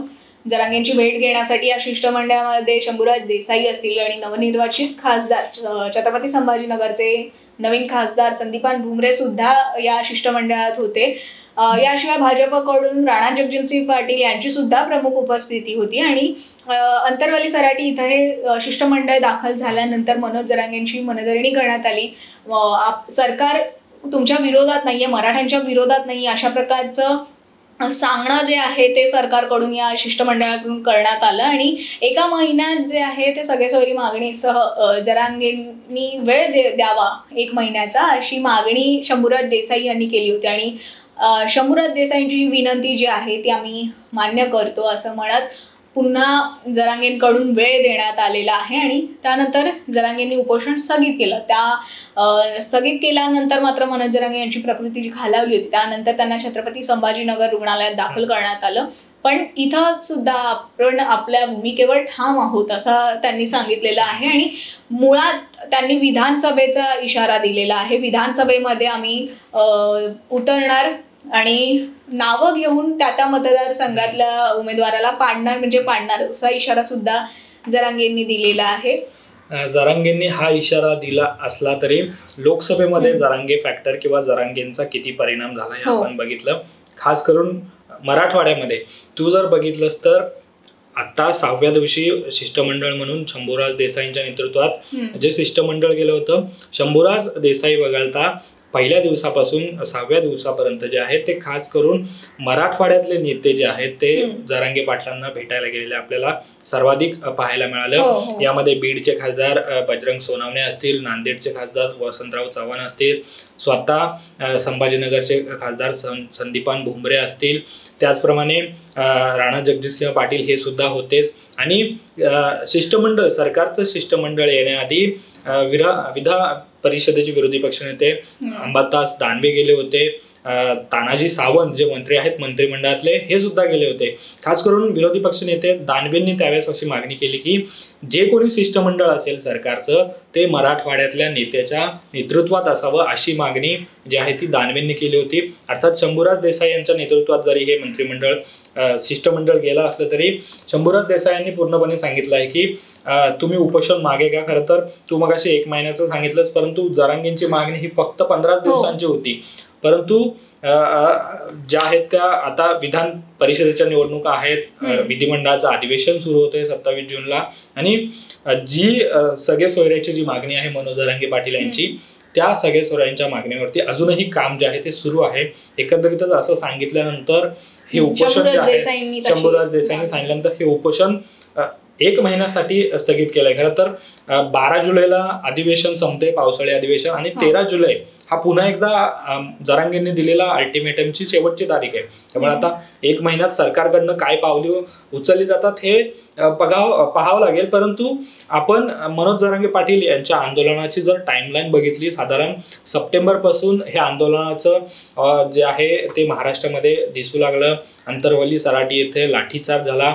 त्यानंतर सर्वात पहिली भेट जी आहे ही शरद पवारांनी घेतली होती मनोज जरांगे पाटील यांची आणि त्यानंतर कुठेतरी या आंदोलनाचं बोट जे आहे ते शरद पवारांकडे करण्यात आलं होतं. बऱ्याच आरोप सुद्धा जे आहेत त्यावरती झाले. नंतर जरांगे पाटील यांच्या सोबत जे आंदोलनामध्ये काही सहकारी होते त्यांनी सुद्धा जरांगे पाटील यांच्यावरती आरोप केले. पत्रकार परिषदा घेतल्या. जरांगे पाटील यांनी कशा पद्धतीने पैसे घेतले का किंवा कशा पद्धतीने जरांगे पाटील यांना फोन येतात आमच्या समोर आणि ह्या आंदोलनाला कशा पद्धतीने भरकटवलं जातं अशी सगळी चर्चा झाली. आणि त्यानंतर साहजिकच आहे की आता गावकऱ्यांनी विरोध केलेला आपल्याला पाहायला मिळालं. कुठेतरी मनोज जरांगे पाटील हे आपली भूमिका वारंवार बदलतात. जरी ते सांगत असले की माझा आयुष्य किंवा माझा प्राण जरी मराठा समाजासाठी गेला तरी मराठांच्या लेकराला मी आरक्षण मिळवून दिल्याशिवाय आता राहणार नाही. परंतु एकीकडे हे असताना कुठेतरी समाजात सुद्धा जी आहे ती आता मनोज जरांगे पाटील यांच्या बद्दल काहीशी जी आहे ती नकारात्मक भावना जी आहे ती एकंदरीतच पाहायला मिळते. मगाशी सांगितल्याप्रमाणे चौथ्यांदा हे उपोषण जे आहे ते आमरण उपोषण केलं होतं. याआधी उपोषण जरांगे पाटलांनी केलं, एकदा स्वतः राज्याचे मुख्यमंत्री एकनाथ शिंदे यांच्या उपस्थितीत ते उपोषण जे आहे ते संपलं. त्यानंतर अनेक राज्यव्यापी दौरा जो आहे तो जरांगे पाटील यांनी केला, अनेक सभा घेतल्या आणि खास करून आता जरांगे पाटील म्हणतात की पूर्ण ताकदीने 288 मतदारसंघामध्ये उतरणार, नावं घेऊन जे आहे ते त्यांना पाडणार. परंतु लोकसभेच्या बाबतीत जर आपण बघितलं तर जे कोणी मराठा नेते होते त्यांना तर गावबंदी करण्यात आलीच होती, परंतु मनोज जरांगे पाटील यांनी जिथे जिथे सभा घेतल्या किंवा जिथे जिथे गेले त्यावेळेस असं सांगितलं की तुम्हाला ज्याला पाडायचं आहे त्याला ताकदीने पाडा. असे सगळीकडे झालं होतं. खास करून निवडणुकीच्या कालावधीमध्ये जे आहे ते मराठवाड्यात मी जेव्हा फिरत होतो निवडणुकीसाठी त्यावेळेस सुद्धा काही गावांमध्ये गावकऱ्यांनी आम्हाला असं सांगितलं की मनोज जरांगे पाटील सांगतील तो निर्णय आम्ही घेऊ. काही गावांनी मराठवाड्यातल्या मतदानावर बहिष्कार सुद्धा टाकला होता. जरांगे सांगतील त्याच पद्धतीने जे आहेत, म्हणजे प्रामुख्याने मराठवाड्यामध्ये जे आहे ते या आंदोलनाचं जे वारं होतं ते सर्वाधिक पाहायला मिळालं आणि कुठेतरी याचा फायदा महायुतीला न होता महाविकास आघाडीला झाला हे प्रामुख्याने आपल्याला दिसून येतं. त्यामुळे तेच प्रामुख्याने नेते आता जे आहेत ते जरांगे पाटलांना भेटायला गेलेले होते. त्यानंतर मी पुन्हा येतोय की मनोज जरांगे पाटील यांनी लोकसभेच्या वेळेस असं सांगितलं आणि खास करून हा आरोप जो आहे तो मनोज जरांगे पाटील यांच्या बाबतीतला बीडच्या लोकसभेबाबत पाहायला मिळाला. कारण बीडमध्ये पंकजा मुंडे पडण्याला सर्वाधिक कारणीभूत जे आहे ते मनोज जरांगे पाटील यांचं आहे. कारण पंकजा मुंडे असतील किंवा धनंजय मुंडे असतील यांनी काही वक्तव्य जे आहे ती केली होती. त्यानंतर थेटपणे नाव न घेता जो आहे तो मनोज जरांगे पाटील यांनी मुंडे बंधू भगिनींना जो आहे तो इशारा दिला होता. त्यानंतर सुद्धा ज्यावेळेस असं विचारण्यात आलं माध्यमांसमोर त्यावेळेस मनोज जरांगे पाटील असं सांगितलं की मी बीडमध्ये जाऊन असं म्हटलंच नव्हतं की पंकजा मुंडे यांचं नाव घेऊन त्यांना पाडा, परंतु हा समाजाचा निर्णय आहे, समाजाला जो वाटतो तो निर्णय त्यांनी घेतला. मी फक्त इतकंच सांगितलं होतं की ज्याला पाडायचं त्याला ताकदीने पाडा, त्यामुळे मी कुणालाही पाडा असं म्हटलं नव्हतं. आणि ज्यावेळेस 4 जूनला निकाल लागल्यानंतर आपण बघितलं तर सोनावणे जे आहेत बजरंग सोनावणे यांनी जे आहे ते निकाल लागल्यानंतर त्याच रात्री जी आहे ती मनोज जरांगे पाटील यांची भेट घेतली होती. त्यानंतर नांदेडचे खासदार आहेत ते सुद्धा वसंतराव चव्हाण हे सुद्धा तिकडे त्यांच्या भेटीला गेले होते. त्यामुळे एकंदरीतच जरी प्रत्यक्षपणे नाही पण अप्रत्यक्षपणे मात्र किंवा प्रत्यक्षपणे म्हणायला हरकत नाही की या आंदोलनाचा मराठवाड्यामध्ये सर्वाधिक फटका जो आहे तो महायुतीला बसलेला आहे. त्यामुळे आता सरकार कुठेतरी लवकर जागा झालंय आणि शिष्टमंडळ जे आहे ते पाठवलेलं आहे. त्यामुळे 1 महिन्यात आता काय निर्णय होतो, खास करून जो महत्वाचा निर्णय आहे तो सगळ्या सोयऱ्यांचा आहे. आपण जर बघितलं तर 1 दिवसाचं विशेष अधिवेशन घेऊन सरकारने मराठा समाजाला जे आहे ते 10% आरक्षण दिलेलं आहे, परंतु सगळ्या सोयऱ्यांच्या बाबतीत जो आहे तो अजूनही कुठेतरी निर्णय झालेला नाहीये. कारण विरोधी पक्ष नेते दानवे यांनी ज्यावेळेस जरांगे पाटील यांच्या भेटीला जाण्याआधी त्यांनी सुद्धा हा महत्वाचा आरोप किंवा मुद्दा जो आहे तो सरकारला विचारला की वाशीमध्ये स्वतः मुख्यमंत्र्यांनी अध्यादेशची प्रत जी आहे ती जरांगे पाटलांच्या हातात दिली होती. मग त्या अध्यादेशाचं काय झालं सगळ्या सोयऱ्यांबाबतच्या किंवा ज्यांच्यावरती या आंदोलनाच्या दरम्यान गुन्हे दाखल झालेले आहेत त्या आंदोलनाचे गुन्हे मागे घेणार होतं त्याबद्दल काय झालं असा आता सवाल फक्त जरांगे पाटीलच नाही तर महाविकास आघाडीतले नेते आणि प्रामुख्याने विरोधी पक्ष असणाऱ्या अंबादास दानवे यांनी सुद्धा सरकारला विचारलेलं आहे.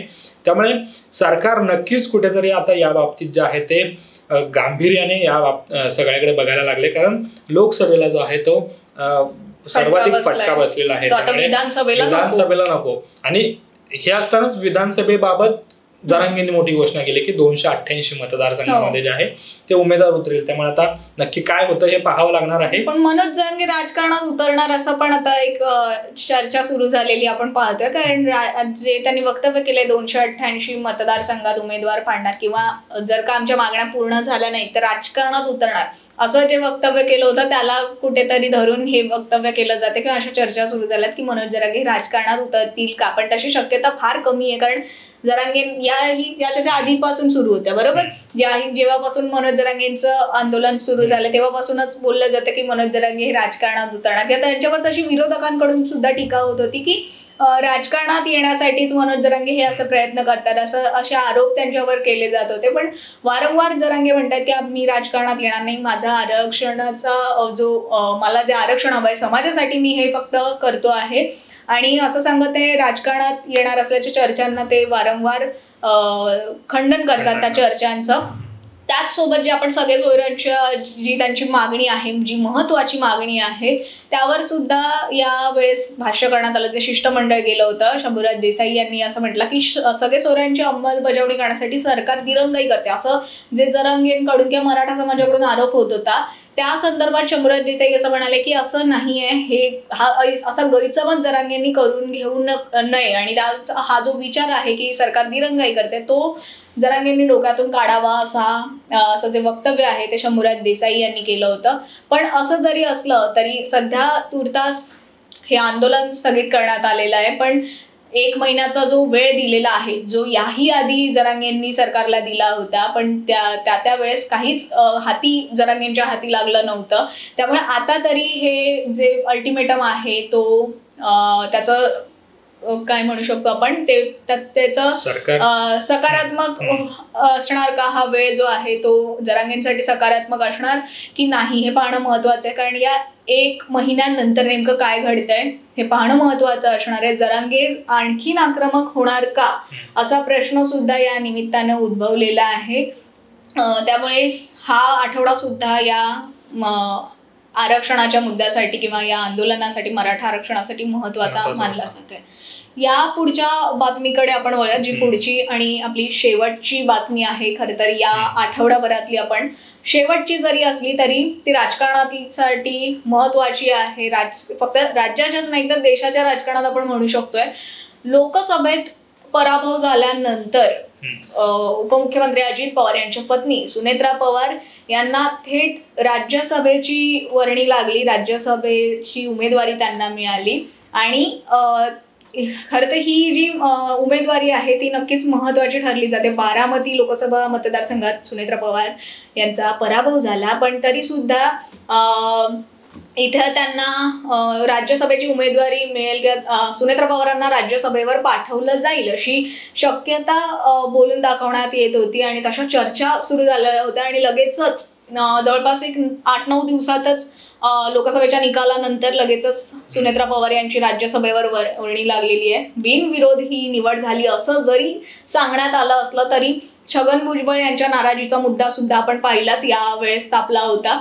आणि राज्यसभेवर खरं तर जो लोकसभेत जो फटका बसला होता अजित पवार गटाला, त्यानंतर राज्यसभेचा प्रश्न पुढे आला होता, आणि राज्यसभेवर राष्ट्रवादीकडून नेमकं कोणाला संधी दिली जाणार अशी चर्चा सुरू झाली होती. तो सस्पेन्स जो आहे तो संपलेला आहे, कारण सुनेत्रा पवार यांना ही उमेदवारी मिळाली. त्यानंतर शुक्रवारी सुनेत्रा पवार यांनी पत्रकार परिषद घेऊन यामध्ये असं सांगितलं की बारामती लोकसभा मतदारसंघात ज्यावेळेस मी फिरत होते त्यावेळेस मला लोकांचे किंवा मतदारांचे प्रश्न काय आहेत, त्यांच्या समस्या काय आहेत हे आम्ही जवळून पाहिलं. त्यामुळे आता जर का मला संधी मिळते तर मी लोकांचे प्रश्न सोडवण्याचा प्रयत्न करेन. खरं तर ही बारामती लोकसभाची जर का आपण निवडणूक पाहिली तर ती महत्वाची होती सुनेत्रा पवारांसाठी किंवा दोन्ही पवारांसाठी, पवार कुटुंबियांसाठी ही घरातलीच कुटुंबाचीच लढत होती. त्यामुळे ही निवडणूक महत्वाची होती ज्यात सुनेत्रा पवार यांचा पराभव झाला. पण तरी सुद्धा हा पराभव जरी झाला असला तरी राज्यसभेवर त्यांची वर्णी लागलेली आहे. नणंद लोकसभेत आहे तर आता वहिनी मात्र राज्यसभेवर पाहायला मिळणार आहे, अशाच सुद्धा चर्चा या निमित्ताने रंगू लागल्या आहेत. विशेष म्हणजे मला एक सांगायचं आहे की आज याच साठी सुनेत्रा पवार यांना शुभेच्छा देण्यासाठी आज बॅनर सुद्धा लागलेले आहेत. हारकर जीतने वाले को बाजीगर कहते, अशा प्रकारचा नारा किंवा अशा प्रकारच्या शुभेच्छा या बॅनरच्या माध्यमातून देण्यात आलेल्या. पुण्यात हे बॅनर्स लागलेले आहेत, पुण्यातल्या या बॅनरची चर्चा रंगली आहे. खरं तर सुनेत्रा पवार यांची राज्यसभेवर उमेदवारी त्यांना मिळताच त्यांना अनेक कार्यकर्त्यांकडून शुभेच्छा आल्या, बॅनर्स असे शुभेच्छापूर्वक बॅनर्स लागले. मात्र पुण्यातल्या या बॅनरची चर्चा रंगली, कारण हे जे बॅनर आहे ते रिपब्लिकन पार्टी ऑफ इंडिया तर्फे लागण्यात आल्याची माहिती आहे आणि हार कर जीतने वाले को बाजीगर कहते हैं अशा प्रकारचं वक्तव्य करून कुठेतरी शरद पवार गटाला किंवा सुप्रिया सुळे यांना हा टोला लगावण्यात आला असल्याचं सांगण्यात येत आहे. जरी सुप्रिया सुळे यांच्याकडून सुनेत्रा पवार पराभूत झालेल्या असल्या तरी सुद्धा त्यांची कुठेतरी मागच्या दारातून येऊन त्यांची थेट राज्यसभेवर वर्णी लागली आहे असा एक संदेश यातून देण्यात येतोय. जे आता आपण म्हणत होतो की छगन भुजबळ यांची नाराजी, कारण छगन भुजबळ हे या राज्यसभेसाठी इच्छुक असल्याचं सांगितलं जात होतं. खरं तर लोकसभेसाठी सुद्धा छगन भुजबळ यांचं नाव चर्चेत होतं नाशिक या मतदारसंघातून, पण त्यानंतर छगन भुजबळ यांनीच माध्यमांसमोर येऊन सांगितलं की मी लोकसभेसाठी इच्छुक नाहीये. अशा प्रकारचं एक स्पष्टीकरण छगन भुजबळ यांनी दिलं होतं आणि तेव्हाच खरं तर अशी चर्चा सुरू झाली होती की छगन भुजबळ जर का लोकसभेसाठी इच्छुक नाहीये तर त्यांना राज्यसभेवर पाठवण्यात येऊ शकतं. आणि आता सुद्धा राज्यसभेच्या साठी जे चर्चा सुरू झाली होती त्यामध्ये छगन भुजबळ आणि सुनेत्रा पवार अशाच राष्ट्रवादीकडून ही दोन नावं अजित पवार गटाकडून चर्चेत होती आणि त्यापैकी सुनेत्रा पवार यांच्याच गळ्यात ही माळ पडली आणि त्यानंतर छगन भुजबळ हे नाराज असल्याची चर्चा रंगली. बरोबर, छगन भुजबळ नाराज आहेत. तू जसं सांगितलं की दोन नावं प्रामुख्याने माध्यमांमध्ये दिसत होती, परंतु छगन भुजबळांनी जेव्हा सुनेत्रा पवार यांचा फॉर्म भरण्याआधी जेव्हा पत्रकार परिषद घेतली किंवा पत्रकारांशी तेव्हा ज्यांनी संवाद साधला त्यावेळेस त्यांनी मी स्वतः त्याचप्रमाणे आनंद परांजपे आणि इतर 13 जण त्यामध्ये बाबा सिद्दकी जे आहेत ते काँग्रेसमधनं राष्ट्रवादीत गेले होते ते सुद्धा इच्छुक होते असं सांगितलं. परंतु प्रामुख्याने मी जरी इच्छुक असलो तरी पक्षाचा हा निर्णय आहे. पक्षाने एकंदरीतच सगळ्या आमच्या वरिष्ठ नेत्यांनी बैठकीमध्ये असा निर्णय घेतला की सुनेत्रा पवारांना जे आहे ते राज्यसभेवरती पाठवलं पाहिजे. त्यामुळे राजकारणात सगळ्या इच्छा असून सगळ्या गोष्टी मिळत नाहीत. पक्षाचा आदेश जो आहे तो मानावा लागतो असं छगन भुजबळांनी सांगितलं. परंतु हे जरी असलं तरी छगन भुजबळ नाराज असण्याचं कारण अजून एक आहे, ते म्हणजे आपण याआधी जो मुद्दा डिस्कस केला तो म्हणजे मराठा आंदोलनाचा. छगन भुजबळ आणि मनोज जरांगे पाटील यांच्यामध्ये आपण किती वाकयुद्ध रंगलं हे आपण बघितलं आणि त्याचमुळे कुठेतरी पक्षाने सुद्धा असा विचार केला असावा की जर छगन भुजबळांना लोकसभेची नाशिकमधून उमेदवारी दिली तर ते पराभूत होऊ शकतात किंवा नंतर छगन भुजबळांनी तू सांगितलं जसं की पत्रकारांना स्वतः सांगितलं की मी आता इच्छुक नाहीये.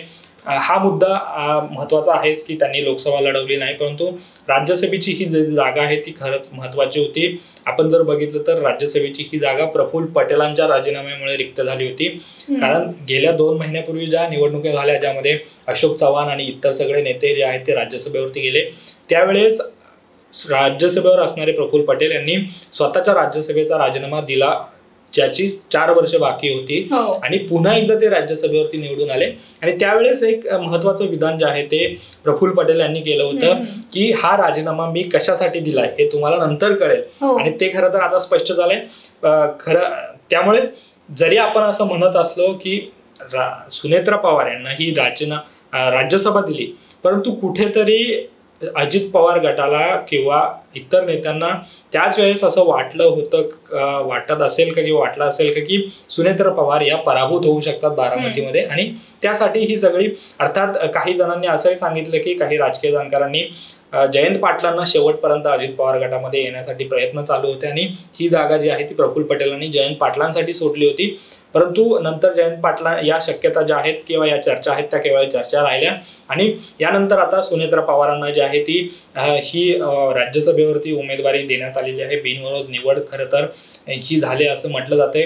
परंतु या संदर्भात जे आहे ते सुनेत्रा पवारांनी ज्यावेळेस सुनेत्रा पवारांना पत्रकारांनी प्रश्न विचारला त्यावेळेस त्यांनी सांगितलं की 18 जून पर्यंत खरं तर अजून मुदत आहे राज्यसभेच्या फॉर्म भरण्याची आणि त्यामुळे जोपर्यंत समोरून उमेदवार येत नाही तोपर्यंत तरी अशी काही शक्यता नाहीये. परंतु साहजिकच आता संख्याबळ जर बघितलं तर महायुतीकडं सर्वाधिक आहे आत्ताच्या घडीला जरी, त्यामुळे बिनविरोध निवड झाली आहे असंच म्हणता येईल. त्याचप्रमाणे दुसरा एक मुद्दा जो होता तो म्हणजे आदिती तटकरे यांनी महाटॉकशी बोलताना जे छगन भुजबळांच्या नाराजीबद्दल जे आहे ते महत्वाचं विधान केलेलं होतं.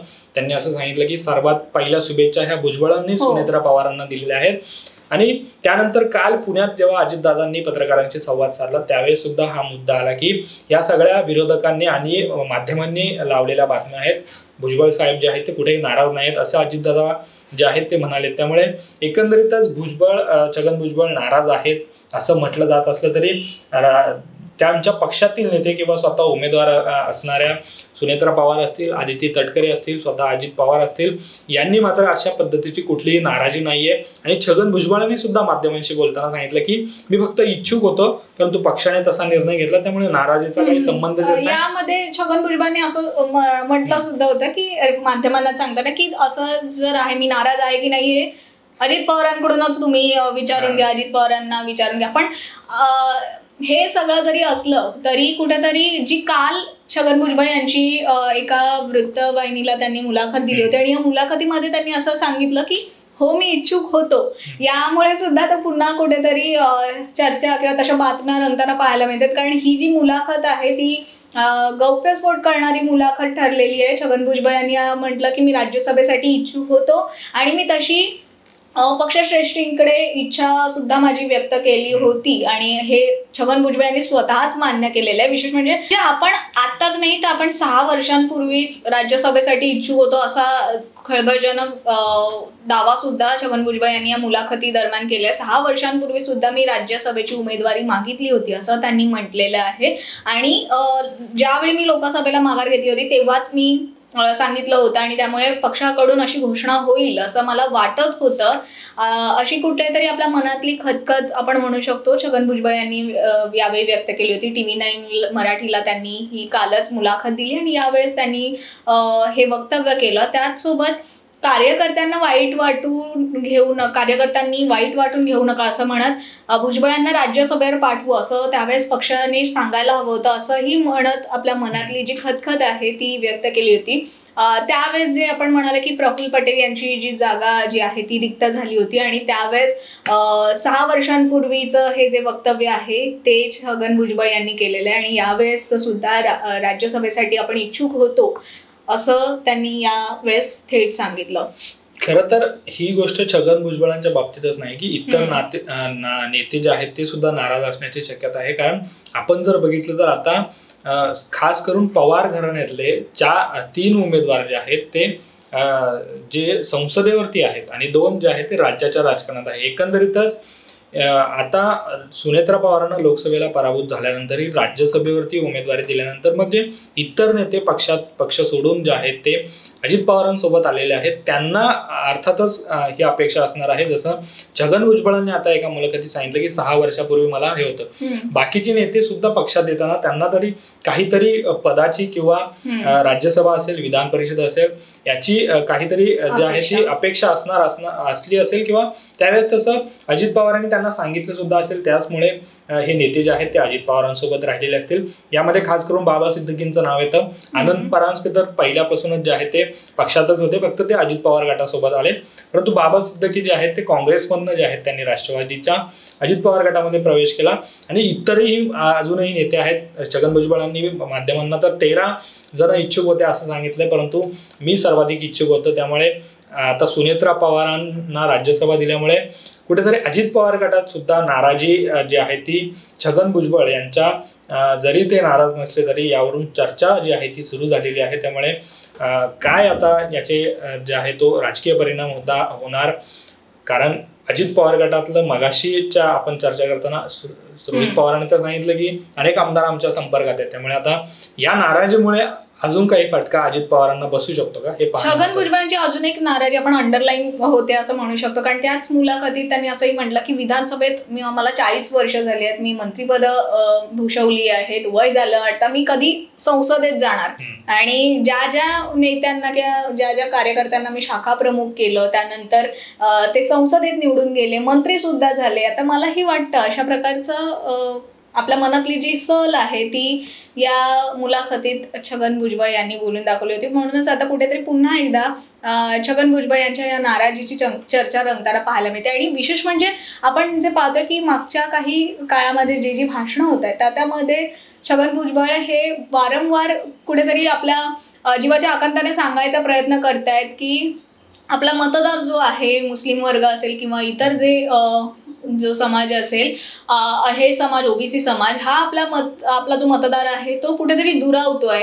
आणि जी जसं आपण म्हणालो की जागा वाटप या सगळ्या चर्चा असतील, महायुतीमध्ये असताना आपल्याला या सगळ्या प्रश्नांवर आधी तोडगा काढायला हवा किंवा असे सल्ला घेऊन आपण एकमेकांशी जर महायुतीत आहोत तर आपण मित्र पक्षांसोबत आपले व्यवस्थित आपल्याला ट्रीट केलं पाहिजे. जर का शिवसेना शिंदे गटाला तितके आमदार असतानाच त्यांचेही तेवढेच आमदार आहेत जेवढे आमचे आमदार आहेत, त्यामुळे त्यांना जर का तेवढ्या जागा मिळतात त्यामुळे आम्हाला सुद्धा तेवढ्या जागा मिळायला हव्यात, अशा प्रकारचं हे वक्तव्य हे खुलेआम छगन भुजबळ एकटेच करताना सध्या तरी पाहायला मिळतात. त्यामुळे कुठेतरी छगन भुजबळ जे आहे ते पक्षातली ही जी भूमिका आहे ती उघडपणे मांडताना पाहायला मिळतात. अगदी अजित पवारांच्या शिवाय स्वतः छगन भुजबळ ही अशी वक्तव्य करताना पाहायला मिळतात. त्याच वेळेस जे मागच्या वेळेस आपलं ह्या मेळाव्यात भाषण करताना छगन भुजबळांनी असं सुद्धा म्हटलं होतं की लोकसभेवेळेस मला भाषण करायला मिळालं नाही, मला जास्त भाषण करता आलं नाही, कारण कुणाला तरी असं वाटत होतं की यांनी बोलू नये, यांनी जास्त बोलू नये, नाहीतर आपला उमेदवार पडेल अशी त्यांच्या मनात भीती होती. पण मी बोललो काय नाही बोललो काय, जे व्हायचं ते झालं, अशा प्रकारचं वक्तव्य त्यांनी केलं होतं. आणि या सगळ्यामुळेच कुठेतरी छगन भुजबळ यांच्या नाराजीच्या चर्चांना उधाण आल्याचं आपण पाहतोय. तर नक्कीच या 5 ज्या आहेत त्या महत्वाच्या घडामोडी गेल्या आठवड्याभरामध्ये आपण पाहिलेल्या आहेत. यामध्ये प्रामुख्याने शपथविधी असेल, त्यानंतर नीट एक्झामचा मुद्दा असेल, राष्ट्रवादीचे 2 मेळावे, मनोज जरांगे पाटील यांचं आंदोलन, आता सुनेत्रा पवारांना राज्यसभेवर उमेदवारी. तर हा महाटॉक्सचा जो पॉडकास्ट आहे गेल्या आठवड्याभरातील या 5ही मुद्द्यांवरती जे आहे ते चर्चा जी आहे ती घडवून आणलेली आहे. अनेक बारकावे किंवा अनेक मुद्दे, नक्की राजकारण कशा पद्धतीने झालं, कशा पद्धतीने राजकीय घडामोडी घडल्या आणि आगामी काळात त्याचे काय परिणाम होऊ शकतात, कारण विधानसभा निवडणूक जी आहे ती तोंडावरती आलेली आहे. कुठल्याही आपलं जे आहे ते आता राज्य विधिमंडळाचं अधिवेशन सुद्धा आहे आणि या सरकारचं हे शेवटचं अधिवेशन असणार आहे, कारण त्यानंतर आता सप्टेंबर किंवा ऑक्टोबरमध्ये जे आहे त्या विधानसभा निवडणुका पार पडतील. तर अशाच ज्या आठवड्याभरातील बातम्या असतील त्याचं पॉडकास्ट जे आहे आम्ही तुमच्यापर्यंत आता चर्चेच्या माध्यमातून घेऊन येणार आहोत. धन्यवाद.